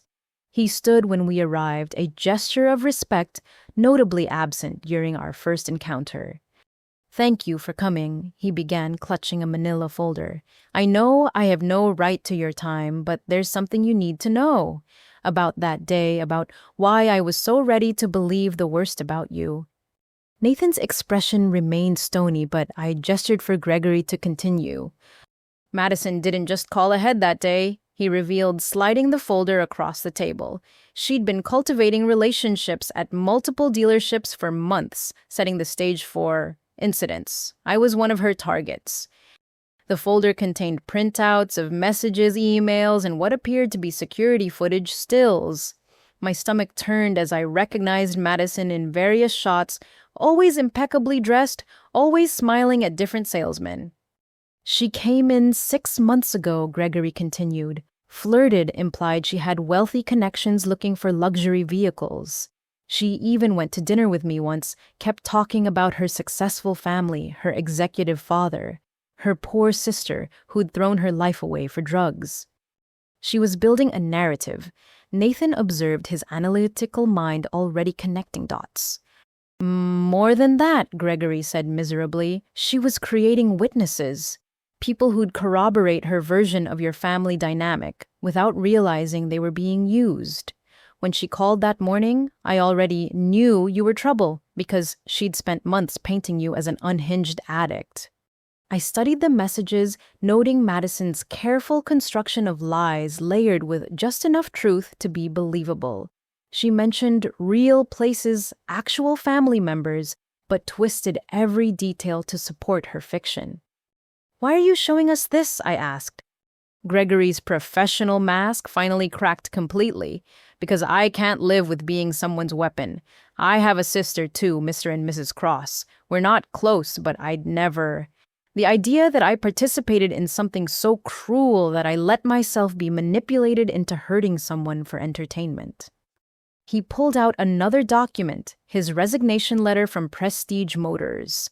"I'm done with luxury sales. The whole industry encourages this kind of snobbery, this automatic assumption that worth equals wealth. I'm starting over, maybe teaching or something where I can do good instead of harm." "That seems extreme," Nathan said, though his tone had softened slightly. "Is it?" Gregory challenged. "I threw out a woman in the rain because her sister told me she didn't belong. I never questioned it, never thought twice. What does that say about me, about who I've become?" Before we could respond, my phone rang. The caller ID showed Dr. Sarah Chenmom's psychiatrist from the hospital. Frowning, I answered. "Mrs. Cross, I'm calling because your mother has asked me to reach out. She's in my office now, and there are some things she'd like to share with you and your husband. Would it be possible for you to come by?" I looked at Nathan, who nodded. Whatever this was, we'd face it together. Dr. Chen's office occupied a corner suite in a medical building, all soothing colors and soft lighting. Mom sat in a chair that dwarfed her, looking smaller and more fragile than I'd ever seen her. Her designer armor was gone, replaced by simple clothes that made her look almost ordinary. "Thank you for coming," Dr. Chen began. "Patricia has been working through some significant revelations in our sessions. She requested this meeting because she believes transparency is crucial for any potential healing." Mom's hands twisted in her lap. "I need to tell you the truth. The real truth about why we treated you the way we did." "I thought we covered that at the hospital," I said carefully. "No." Mom shook her head. "That was surface level. This goes deeper." She took a shuddering breath. "Your father's affair with Madison's biological mother. The words hung in the air like a grenade with the pin pulled. Nathan's hand found mine as my mind struggled to process what I'd just heard. What I managed. Madison isn't your full sister, Mom continued, her voice hollow. Robert had an affair early in our marriage. The woman died in childbirth, and he convinced me to raise Madison as mine. Said it would be better for everyone, that no one needed to know. The revelation recontextualized everything Madison's favored status, the constant comparisons, the vicious competition she'd created between us. I resented you. Mom admitted, tears flowing freely now. You were planned one born from love, or what I thought was love. Madison was the proof of betrayal I had to raise and pretend to adore. But somehow it got twisted. I pushed all my anger about her onto you, made you the problem child while elevating the living reminder of my husband's infidelity. Does Madison know? Nathan asked quietly. We never told her, Mom said. Another lie to maintain appearances, but I think somehow she sensed it. The way Robert favored her out of guilt, the way I could never quite love her properly. She must have felt the imbalance and responded by making sure she was always the winner, always the favored one. Dr. Chen interjected gently. This kind of family secret creates what we call emotional contamination. Everyone knows something's wrong but can't name it, so they develop maladaptive behaviors to cope with the unnamed tension. That's why you were so obsessed with appearances, I said, understanding flooding through me. You were terrified someone would see the cracks, discover the truth. Every day was a performance, Mom confirmed, pretending to be the perfect family, the successful couple, the loving mother to both daughters. When you chose authenticity with Nathan, it felt like betrayal. You were refusing to play the game that kept our secrets safe. So you punished me for being real in a family built on lies, I summarized. Oh, worse, Mom said. We tried to break you down until you'd join us in the performance. If everyone was lying, then no one could expose the truth. My mind reeled with the implications. Every family dinner, every holiday photo, every public appearance had been built on this fundamental deception. Madison and I had been pitted against each other by parents protecting a secret that poisoned everything it touched. Why tell me now, I asked? Because I'm dying, Mom said simply. The words landed like a physical blow. Dr. Chen leaned forward. Patricia received a diagnosis last week. Stage 3 pancreatic cancer. The prognosis is not optimistic. The panic attacks were just the beginning, Mom explained. My body's been breaking down for months. The stress of maintaining lies literally made me sick. And now, with maybe a year left if I'm lucky, I can't leave this world without telling the truth. Does Dad know you're telling me? I asked. He's in the waiting room, Mom admitted. Too ashamed to face you, but he knows. We've been having difficult conversations about everything: David Mitchell Madison's parentage, what we did to you. The cancer diagnosis stripped away any remaining pretense. When you're dying, lies seem pointless. And Madison? Nathan pressed. Are you going to tell her? Mom's face crumbled. She's refusing all contact. Even from jail, she maintains, I'm the victim of your manipulation. The daughter I raised to win at all costs can't comprehend a game where everyone loses. Dr. Chen spoke carefully. There's another dimension to this. Patricia's medical history shows patterns consistent with long-term psychological abuse. The power dynamics in the marriage, the forced complicity in raising her husband's affair child, the pressure to maintain appearances, it's created complex trauma. I'm not excusing what I did, Mom said quickly. I chose cruelty toward you, Leona. I could have left Robert, refused his demands, protected both my daughters from this toxic dynamic. Instead, I became part of the poison, but I wanted you to understand it wasn't about you. It was never about you. You were just collateral damage in a war between your father and his guilt. The coffee shop meeting with Gregory felt like a lifetime ago, though it had been mere hours. Each revelation peeled back another layer of deception, exposing the rotten core of what I'd thought was simple family dysfunction. What do you want from me? I asked finally. Nothing, Mom said firmly. I'm not asking for forgiveness or even understanding.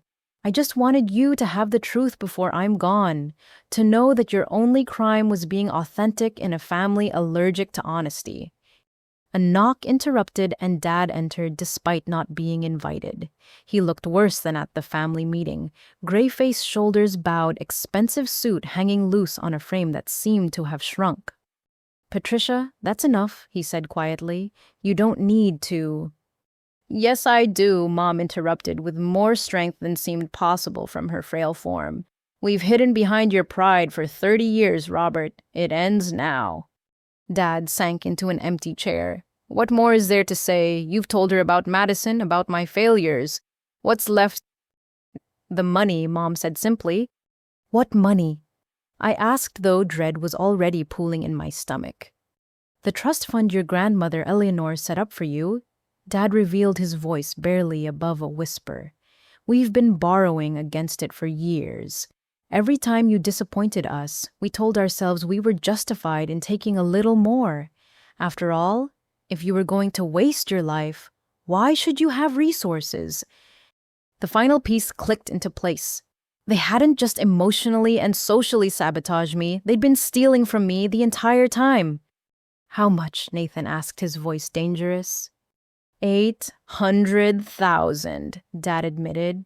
We used it to maintain appearances, fund Madison's lifestyle, cover bad investments. We always intended to pay it back, but then you married Nathan and we assumed you didn't need it anymore. You stole from me while calling me a thief. I said, the irony bitter as poison, projected every one of your crimes onto me. The trust is protected, Mom added quickly. Eleanor made sure of that years ago. They can't touch the principal only borrowed against future interest. You'll still inherit, just less than intended. Dr. Chen watched our reactions carefully. This level of financial abuse combined with emotional manipulation creates what we call betrayal trauma. It's particularly damaging when perpetrated by primary caregivers. I'm going to be sick, I said, standing abruptly. Nathan rose with me, his arm steady around my waist. Wait, Dad called out. There's one more thing. I turned back, unable to imagine what could possibly be left. Nathan. Dad addressed my husband directly. Your mentor, David Mitchell. He didn't just happen to find you. I sent him to you. The confession hung between us like a bridge over an abyss. After I destroyed his brother's business, David confronted me, said I'd stolen his family's future. I was feeling guilty isn't strong enough. I gave him information about promising young entrepreneurs, hoping he'd mentor them as penance. You were on that list. Nathan stood perfectly still, processing this revelation. You're saying our entire relationship, everything I built, started because of your guilt? No, Dad said firmly. I gave him names. What David did with them, who he chose to believe in, how he shaped your future, that was all him. And what you built from his teachings, that's all you. I wanted you to know that somewhere in all my failures, one thing led to something good, even if I can never claim credit for it. The layers of connection, betrayal, and their unintended consequences were dizzying. My father had destroyed David Mitchell's family, then inadvertently created the pathway for David to mentor the man who would become my husband and help build an empire that now dwarfed anything my father had achieved. We should go, I said, overwhelmed by the cascade of truths. This is too much. Will you visit? Mom asked. During treatments, I understand if you won't, but I had to ask. I looked at this woman who'd raised me, betrayed me, stolen from me, and was now dying with a head full of secrets she'd finally released. I don't know, I answered honestly. I need time to process everything. As we left the medical building, Austin's afternoon sun seemed too bright, too normal for the darkness we'd just waded through. Nathan drove in silence while I stared out the window, trying to reconcile the family I'd thought I had with the truth I'd just learned. Madison isn't my full sister, I said finally. Everything makes sense now. The favoritism, the competition, the cruelty. She was fighting for legitimacy while I had it by birthright. It doesn't excuse what she did, Nathan pointed out. No, I agreed. But it explains it. We were both victims of our parents' lies, just in different ways. I was punished for being real, and she was rewarded for being fake.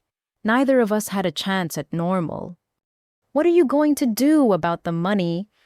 Let it go, I decided. 800,000 is nothing compared to what we've built. Fighting them for it would just keep us entangled. Better to write it off as the price of freedom. And your mom's cancer? That was harder. The woman who'd made my life miserable was dying, and despite everything, I felt the pull of daughterly duty. But was it duty or just programming? How do you separate genuine emotion from conditioned response when your entire family dynamic was built on deception? I don't know, I admitted. Maybe I'll visit, maybe I won't. Right now, I just need to sit with the truth for a while, figure out what's real and what's just more manipulation. Whatever you decide, I'm with you, Nathan assured me, taking my hand. We've weathered their storm this long. We can handle whatever comes next. As we drove home to our life built on truth instead of lies, I realized the deepest revelation wasn't about Madison's parentage or stolen money, or even my father's connection to Nathan's mentor. It was that despite growing up in a family that worshipped facades, I'd somehow found the strength to choose authenticity. And in the end, that choice had led me to everything they tried to deny me: love, success, and most importantly, the freedom to be myself without apology. 3 weeks after the revelations at Dr. Chen's office, I found myself in an unlikely location, the visiting room at County Jail, sitting across from Madison. She looked different without her armor of designer clothes and perfect makeup. Orange didn't suit her, but more than that, the absence of her carefully constructed image revealed someone I barely recognized. "Oh, why did you come?" she asked, her voice lacking its usual sharp edge. "Because you're still my sister," I replied. Half-sister, as I recently learned, but that doesn't erase 28 years of shared history. Madison's hands clenched on the metal table between us. "They told you!" "Mom did. She's dying, Madison. Pancreatic cancer. She wanted the truth out before." "I know," Madison interrupted. "Dad told me yesterday. Finally worked up the courage to visit his bastard daughter in jail."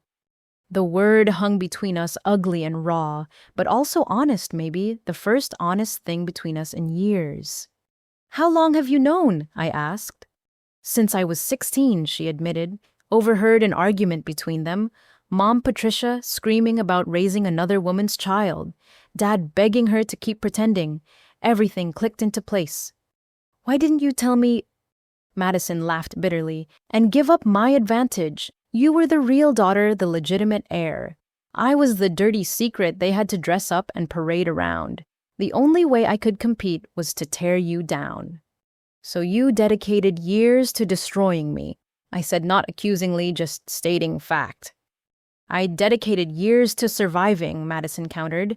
"Do you know what it's like to grow up knowing you're a lie, that your very existence is a betrayal? Every time Patricia looked at me, I saw disgust. Every time Dad favored me, it was guilt, not love. You had their real emotions. Even their disappointment in you was genuine. I had performance." The guard signaled we had 5 minutes left. Around us, other families conducted their own strained conversations through scratched plexiglass and over metal tables. "I'm not excusing what I did," Madison continued, "but I need you to understand it wasn't random cruelty. It was survival of the fictitious. If I wasn't the successful daughter, the perfect one, what was I? Just proof of an affair raised by a woman who hated me and a man who saw his guilt every time he looked at me. You had choices," I pointed out. "You could have chosen differently when you learned the truth." "Could I?" Madison challenged. "By 16, I was already programmed. The patterns were set. Competition was all I knew.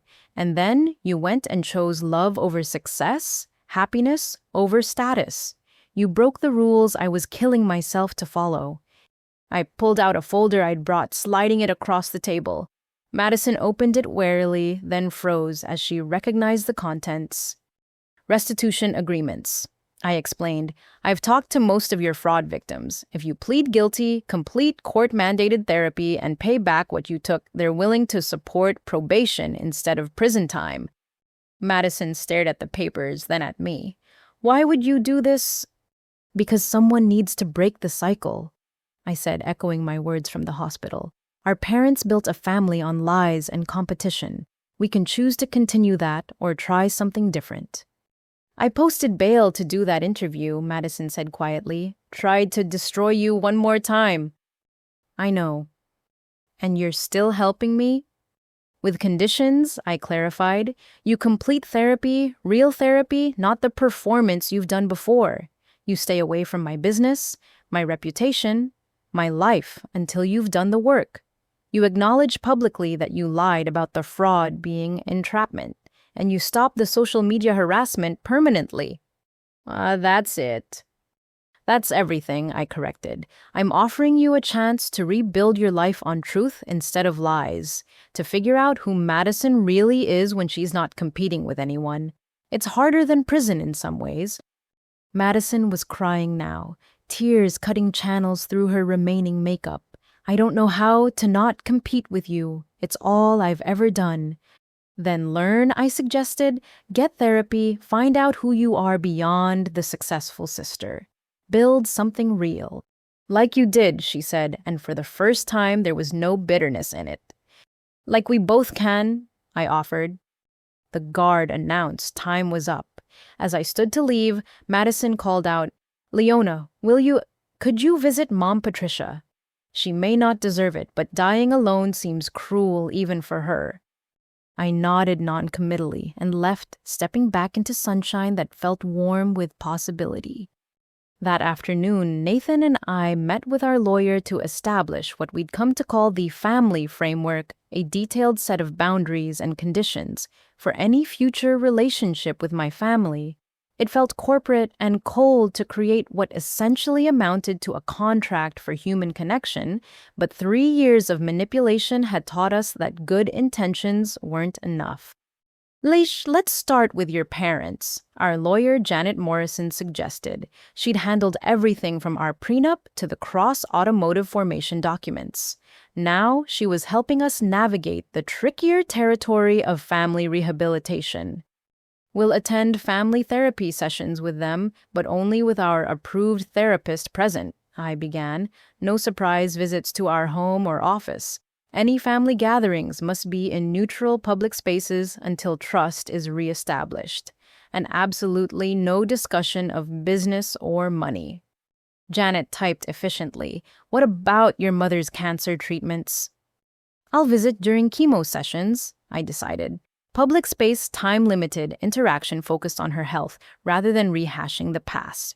Nathan comes if he wants, but there's no obligation. The financial theft, Nathan prompted. We're writing off the stolen trust fund money as a loss, I confirmed. But any future inheritance discussions go through Eleanor directly. My parents have no say in family financial matters anymore. And Madison stays away until she completes court-mandated therapy and restitution. Then we reassess based on her progress. Any return to harassment or lies results in permanent no contact and legal action. Janet looked up from her notes. You know this is more structure than most people put into business partnerships. Most people haven't had their families weaponized against them, Nathan replied. We're not being cruel, we're being careful. Fool me once and all that. Over the following weeks, we began the slow process of controlled reintegration. The first family therapy session with my parents was awkward, filled with long silences and careful words. Dr. Martinez, our therapist, guided us through what she called structured reconciliation.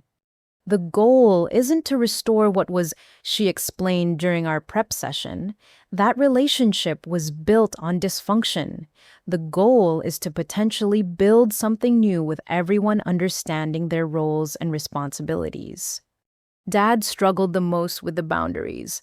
Accustomed to controlling everything through money and influence, he found the restrictions chafing. I can't even call my own daughter without scheduling it. You spent 3 years ensuring she couldn't call you without being rejected. Dr. Martinez pointed out calmly. Rebuilding trust requires respecting her need for control over contact. Mom, perhaps motivated by her diagnosis, adapted more readily. The chemo sessions became strangely peaceful, both of us focused on the present rather than relitigating the past. We talked about books, movies, anything but family. It wasn't deep connection, but it was civil, which felt like progress. Madison's legal situation resolved more smoothly than expected.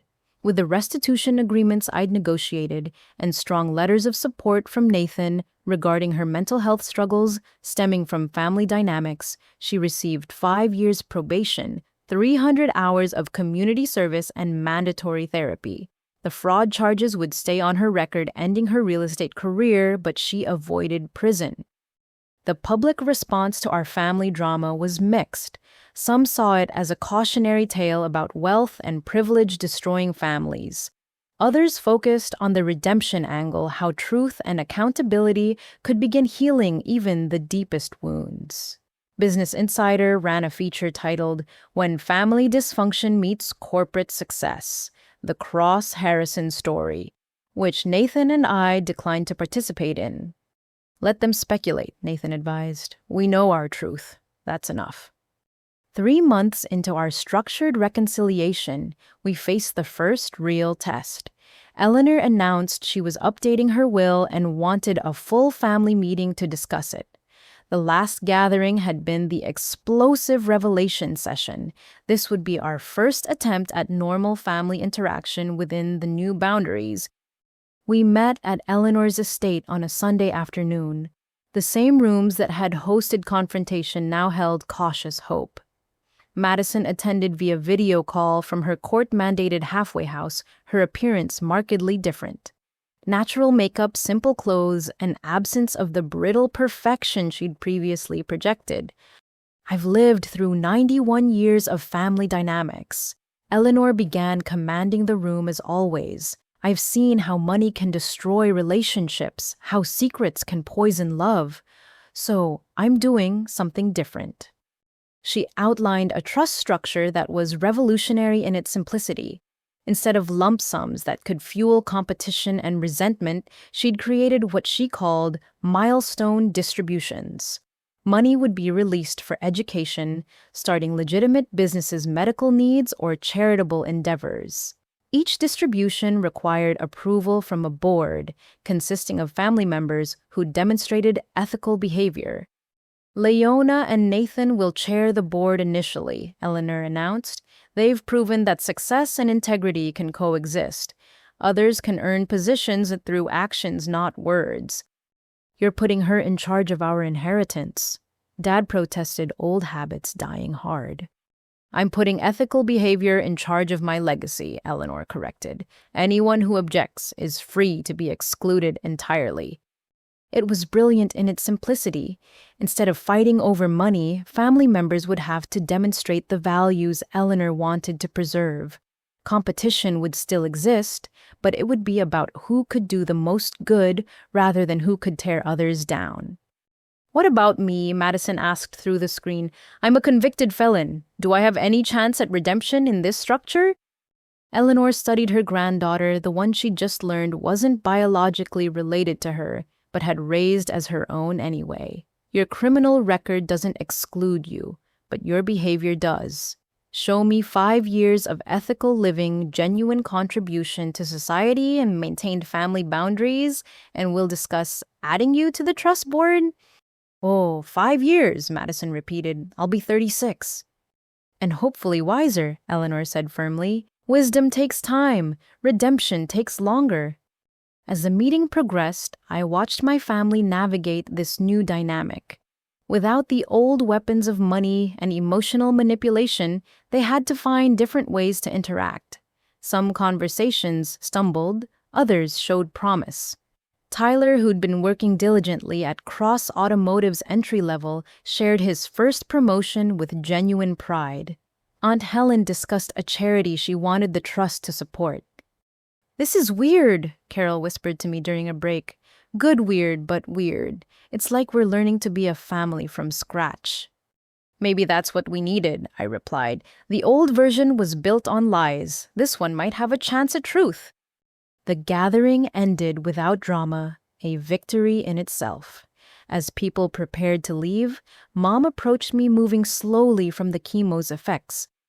I wanted to thank you, she said quietly, for visiting during treatments, for giving us structure to rebuild, for not writing us off entirely when you had every right to. I'm not doing it for you, I said honestly. I'm doing it for me. Carrying anger is exhausting. This way I can heal whether you change or not. She nodded, understanding. The cancer's responding to treatment. They think I might have more time than initially predicted. Good, I said, meaning it. Use it well. Dad joined us, still uncomfortable with the new dynamic but trying. Nathan's mentor, David Mitchell. I've been thinking about him a lot, about choices and consequences. I'm meeting with his son James next week. He agreed to tell me about his father, help me understand the man I destroyed. Why, I asked. Because I need to face what I did, Dad said simply. All of it. Not to earn forgiveness, I know that's impossible, but to maybe become someone who wouldn't make those choices again. It was the most honest thing I'd heard him say in years. Nathan appeared at my side, ready to leave. As we walked to our car, I reflected on the strange journey from that rainy humiliation at Prestige Motors to this cautious new beginning. We hadn't forgiven everything, some wounds were too deep, but we'd created space for the possibility of something better. Regrets? Nathan asked as we drove home. No, I said firmly. Boundaries aren't walls. They're structures that make healthy relationships possible. We're giving them the chance to choose better. What they do with it is up to them. And Madison. I thought about my half-sister facing 5 years of probation and therapy, her carefully constructed life in ruins. She has the hardest journey, learning who you are at 31, starting over with a criminal record, no career, and a family held together by legal documents. But maybe that's what rock bottom looks like, the place where you can finally build something real. Or destroy yourself completely, Nathan pointed out. True, I acknowledged, but I'm choosing to hope for the former. Someone has to. As we pulled into our driveway, I saw our home with fresh eyes. Nathan and I had built this life together based on truth and mutual respect. Now my family had the chance to build their own authentic lives if they were brave enough to try. The boundaries we'd established weren't punishments. They were guide rails on a treacherous path toward potential redemption. Whether my family could navigate that path remained to be seen. But for the first time in years, I was curious enough to watch them try, safe within the structure we'd created, to protect ourselves while allowing for the possibility of growth. The old Leona might have either cut them off entirely or allowed them back unconditionally. This version, tempered by betrayal but strengthened by success, could offer something more complex, a chance at redemption with requirements, forgiveness with verification, love with limits. It wasn't the family relationship Hallmark movies promoted, but it was real. And after a lifetime of lies, reality felt revolutionary.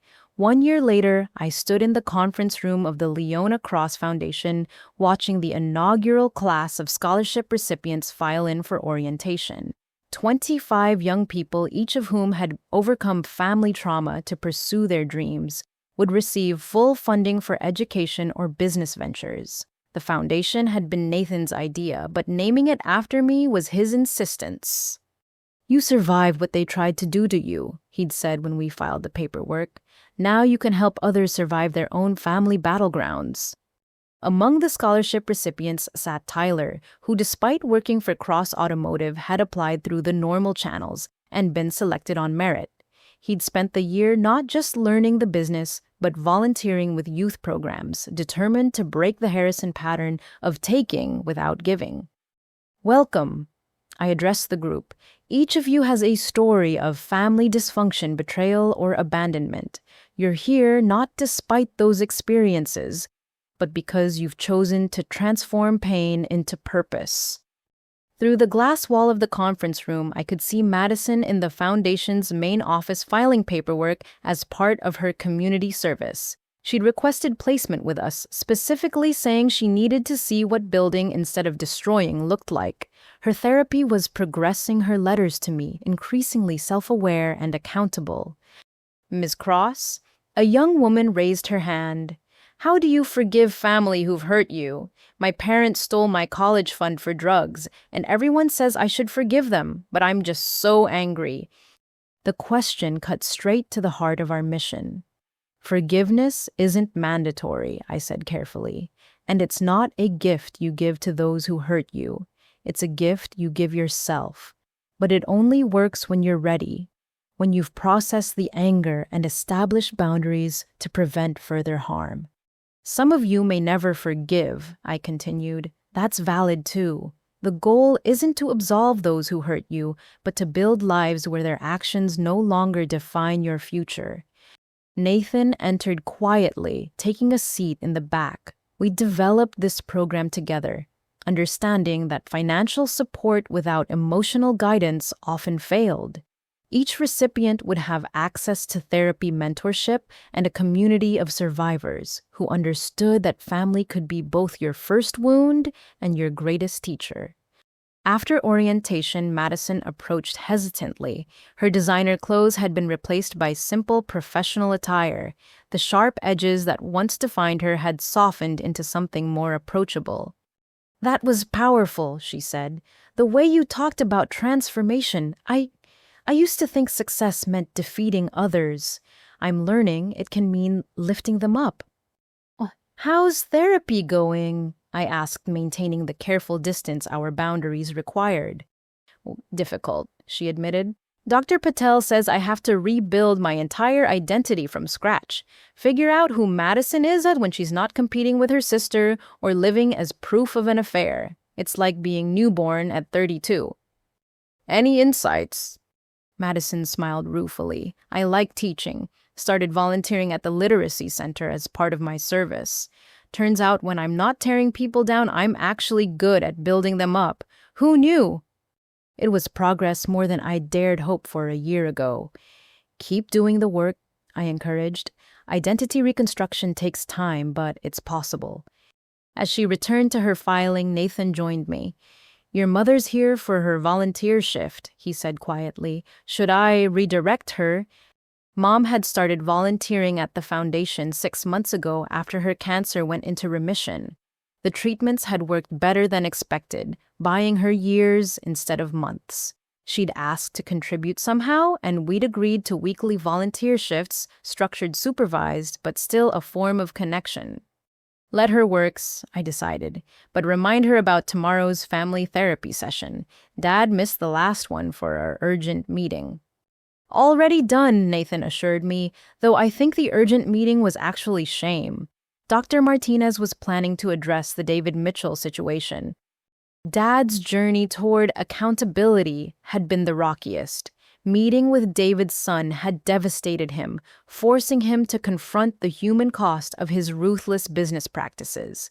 He'd started a fund in David's name, but struggled with the deeper work of understanding why he'd chosen cruelty over compassion in the first place.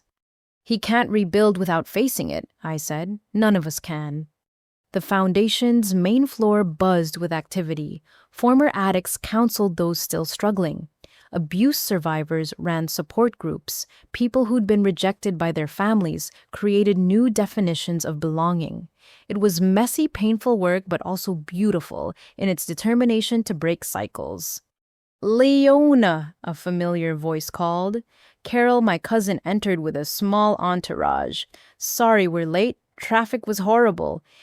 Carol had become one of the foundation's most active board members, channeling her guilt over believing lies about me into fierce advocacy for family trauma survivors.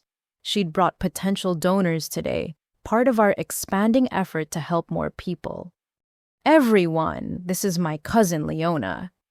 Carol introduced me. "She's proof that you can build an empire while your family tries to tear you down.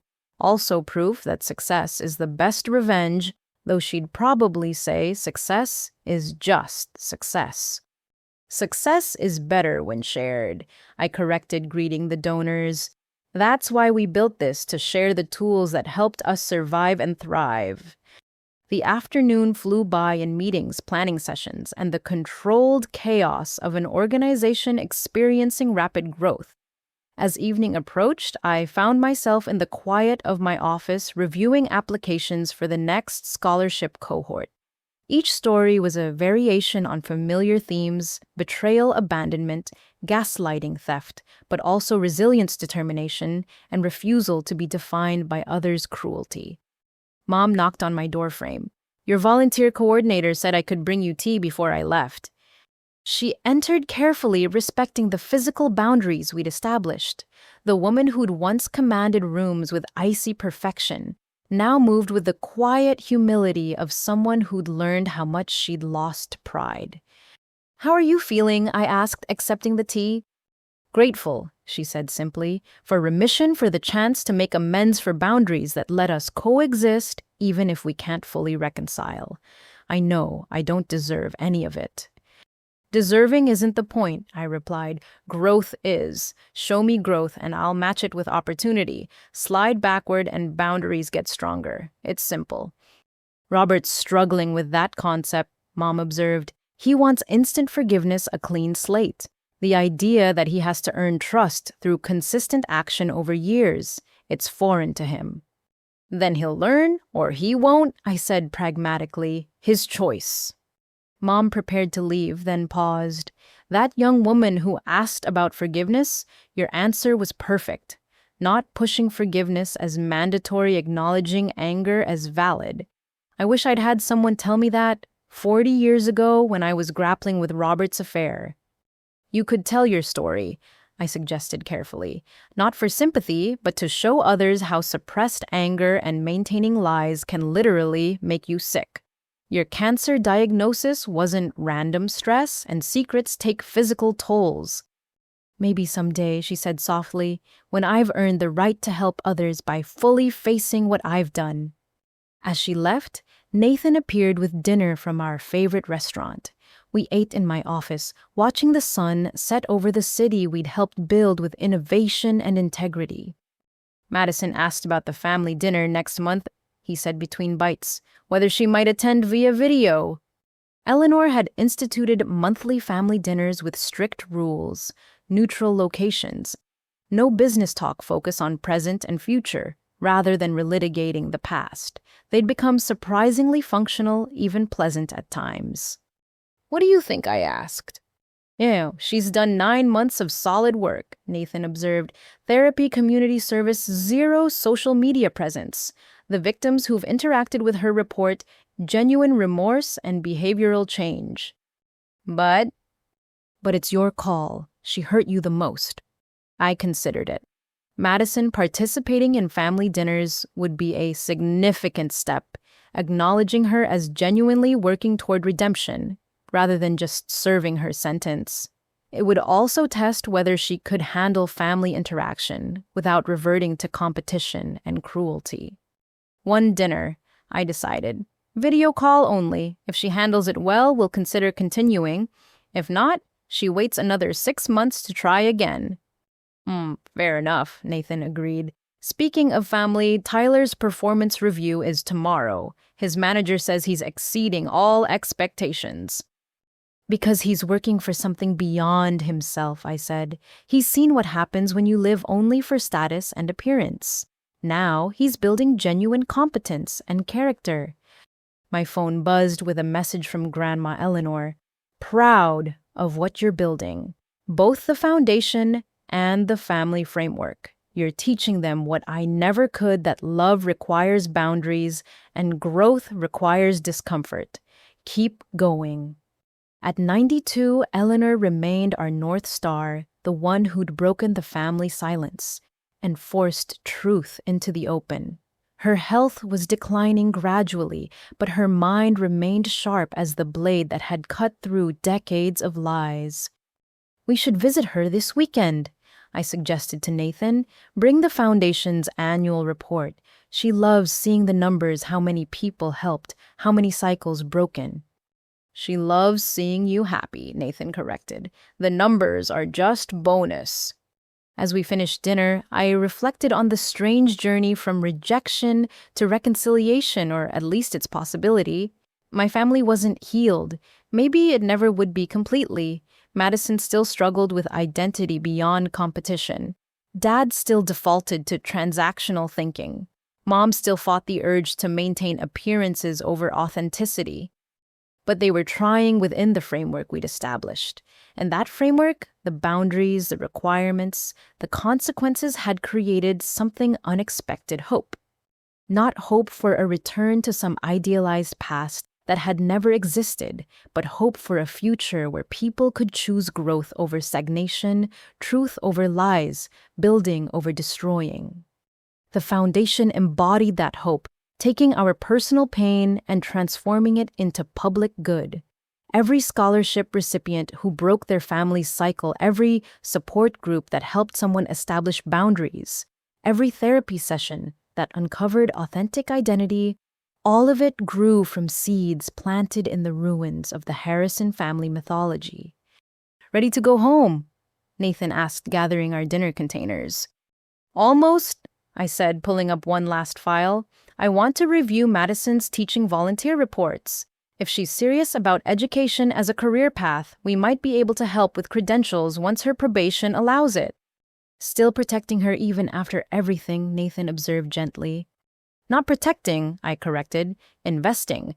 In the possibility that people can change, that families can evolve, that cycles can be broken. It's the same investment we make in every foundation recipient." "Except this one's your sister?" "Half-sister," I said automatically, then caught myself. "No, you're right, sister, because family isn't just about blood or legitimacy or who belonged first. It's about who shows up, who does the work, who chooses connection despite the pain." Nathan kissed my forehead. "Your capacity for grace amazes me. After everything they put you through?" "Grace with boundaries," I reminded him. "Trust with verification. Love with limits. It's the only way to rebuild without enabling." As we left the foundation, I saw Mom's car still in the parking lot. Through the window, she was visible in the literacy center, helping Madison organize materials for tomorrow's classes. Two women who'd spent years performing perfect lives, now doing simple volunteer work with no audience to impress. It was a small thing, barely noticeable. But in a family that had weaponized appearances and monetized cruelty, two people choosing quiet service over loud performance felt revolutionary. Progress," Nathan noted, following my gaze. Progress," I agreed. We drove home to our life, built on truth, leaving behind a foundation built on transformation and a family so slowly learning the difference between success and worth, between winning and belonging, between performing love and actually practicing it. The journey from that humiliating day at Prestige Motors to this moment of cautious hope had been longer than just a year. It had been a lifetime of unlearning toxic patterns and choosing healthier ones. But as I looked at the city lights reflecting off the rain-wet streets, I realized the destination mattered less than the decision to keep moving forward, one boundary-protected step at a time. Tomorrow would bring new challenges. Mom would face ongoing health scares. Dad would struggle with accountability. Madison would battle the urge to compete. The foundation would encounter setbacks. The family framework would be tested. But tonight, there was peace in knowing we'd built something sturdy enough to weather those storms. Not perfect, never perfect, but real, functional, and growing stronger through truth rather than weakening through lies. It was enough, more than enough.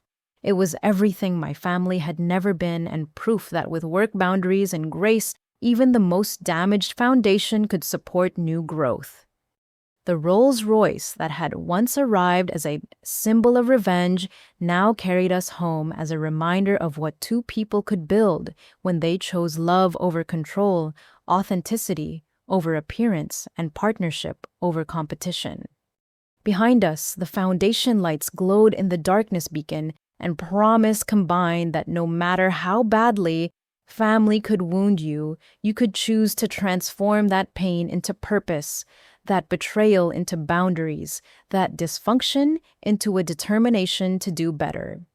And sometimes, if you were very careful and very lucky, you could even bring some of them along on the journey towards something better. Not all of them, not completely, but enough to prove that redemption wasn't just a pretty word, but a possible destination for those brave enough to do the work. 2 years after that devastating afternoon at Prestige Motors, our family gathered at Nathan's and my estate for something unprecedented in Harrison history, a genuine celebration. Not a performance or a networking opportunity disguised as a party, but an actual gathering of people who'd learned slowly, painfully, to see each other as humans rather than competitors. The occasion was multi-layered like everything in our reconstructed family. Madison had completed her probation early for good behavior and received her teaching credential. Dad's company, under new ethical leadership, had just announced a partnership with the David Mitchell Foundation to mentor young entrepreneurs from disadvantaged backgrounds.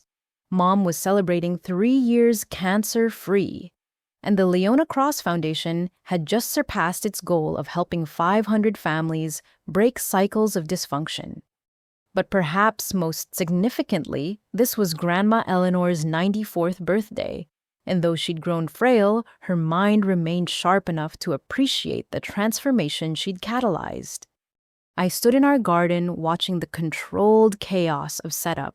Nathan directed caterers with the same precision he brought to board meetings, while Tyler, now a junior executive who'd earned every promotion, helped arrange seating that acknowledged our family's careful dynamics. Madison was in the kitchen with Mom, the two of them preparing Eleanor's favorite cake from scratch. Their relationship had evolved from poisonous to cautious, to something approaching genuine affection built on shared volunteer work and painful honesty. "Need any help?" Carol asked, approaching with her new baby, a little girl she'd named Elena, after the cousin who taught me that truth matters more than comfort. "Just enjoying the view," I admitted, accepting the baby for a cuddle. "Sometimes I can't believe we got here." "Through fire and broken glass," Carol agreed. "But we got here." The early guests began arriving, foundation recipients, mixed with business associates, mixed with family members who'd chosen growth over grievance. It was an eclectic group united by the understanding that transformation was possible but never easy. Madison emerged from the kitchen, flower in her hair and a genuine smile on her face. The woman who'd once weaponized social media for cruelty now avoided it entirely, focusing on her fifth-grade students and the literacy program she developed for adults with learning disabilities. "Cake's in the oven," she announced. "Turns out I can build things without destroying others." Who knew? The self-deprecating humor had replaced her cutting sarcasm, one of many changes that therapy and accountability had wrought. Dad arrived precisely on time, accompanied by James Mitchell David's son, who'd gone from confronting my father about his past to working with him on restorative justice initiatives. Their relationship embodied the possibility that even the deepest wounds could become foundations for unlikely partnerships. "Leona." James greeted me warmly. "The Foundation's work continues to amaze. Dad would be proud that his legacy inspired something so positive." "Your father's story inspired Nathan," I replied. "Nathan inspired me, and together we're trying to inspire others. It's a chain of influence that your dad started by choosing to mentor rather than become bitter." Dad shifted uncomfortably still, learning to navigate conversations about his past mistakes. "I've been thinking," he said carefully, "the foundation could use a dedicated building. I'd like to donate the old Harrison Industries headquarters. Full renovation, rename the David Mitchell Center for Ethical Leadership." The offer stunned me. That building represented the empire he'd built on betrayal. Giving it away for transformation into something positive was more than donation. It was symbolic reparation. "That's significant," I managed. James helped me understand that holding on to symbols of harm only perpetuates damage, Dad explained. Better to transform them into something healing. Nathan appeared at my side, reading the emotional weight of the moment. We'd be honored to accept Mr. Harrison. The foundation's outgrown its current space, and the location would help us reach more families. As the party filled out, I watched my reconstructed family navigate their new dynamics.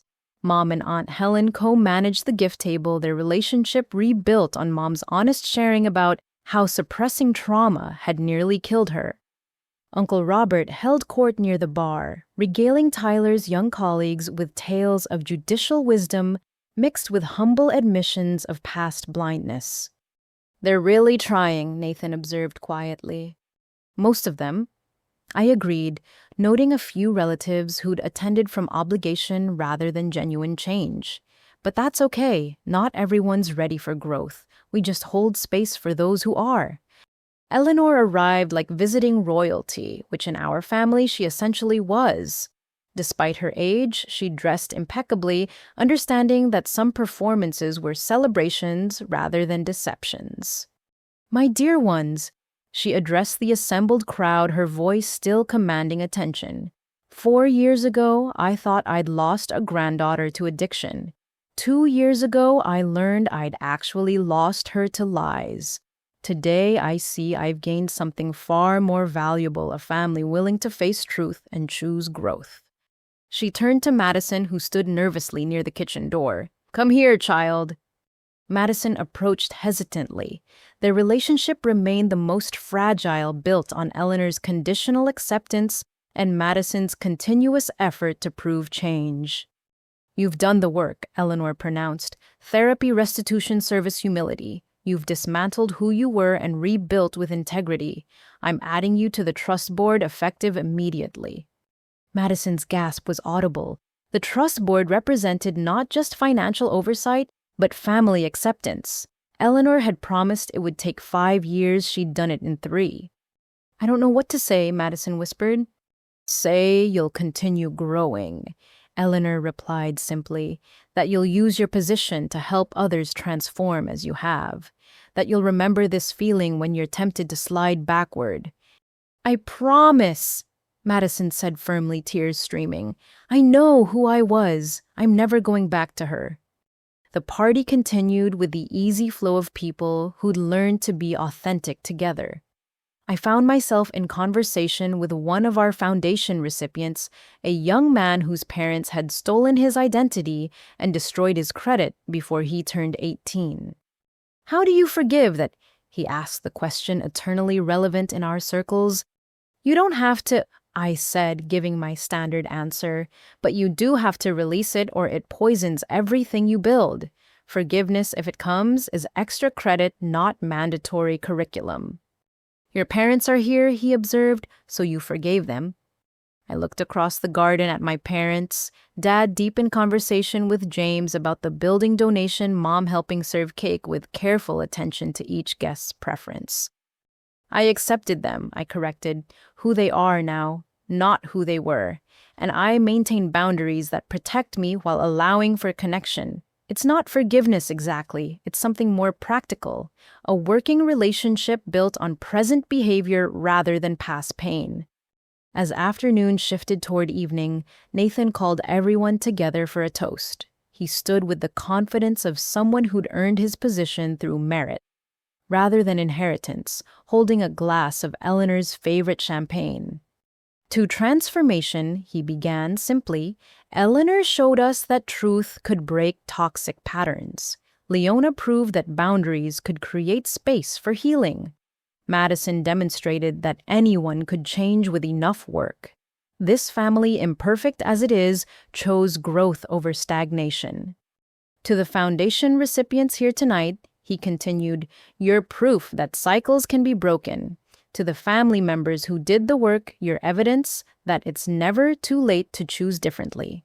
And to those still struggling, know that the door remains open whenever you're ready." We raised our glasses, a mixture of crystal and plastic, expensive champagne and sparkling cider.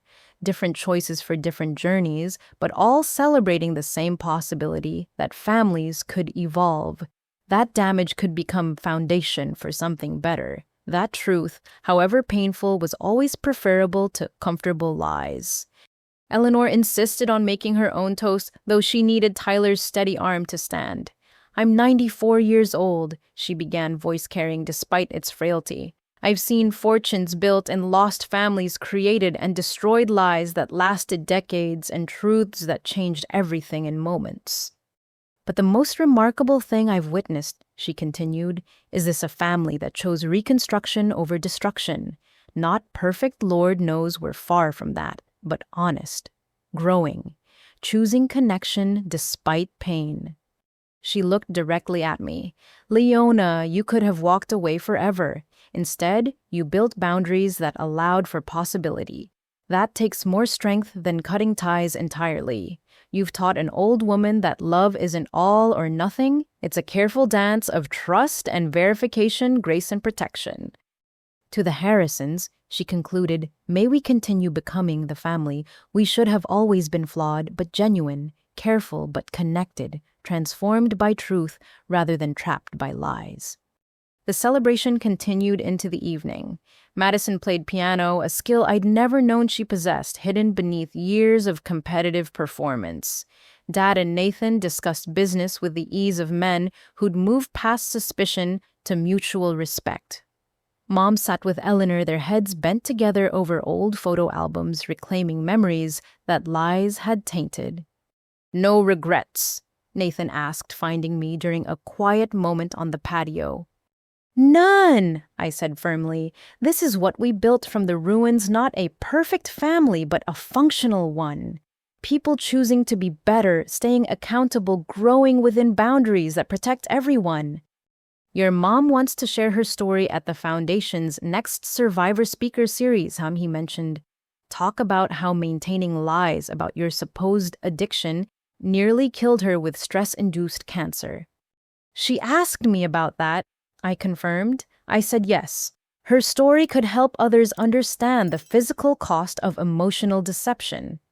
As the party wound down, guests departing with genuine warm wishes rather than performed pleasantries, Madison approached me. She'd waited all evening, respecting the boundaries that still required her to engage cautiously. "Thank you," she said simply, "for the second chance, for showing me that competition wasn't the only way to matter, for being the sister I never let you be before." "You did the work," I reminded her. "I just held space for the possibility." "Still," she persisted, "you could have let me rot in jail, celebrated my downfall. Instead, you helped me rebuild. That's love, isn't it? The real kind, not the performed kind we grew up with." "It's love with boundaries," I agreed. "The only kind that actually works in families like ours." As the last guest left and Nathan's staff efficiently cleared the aftermath, I stood in our garden, looking at the physical evidence of our gathering. Eleanor dozed in her wheelchair, refusing to leave until the last moment. My parents loaded gifts into their car with the careful teamwork of people rebuilding a marriage from honesty instead of appearance. Madison helped Tyler organize leftover food for donation to the Foundation's shelter programs.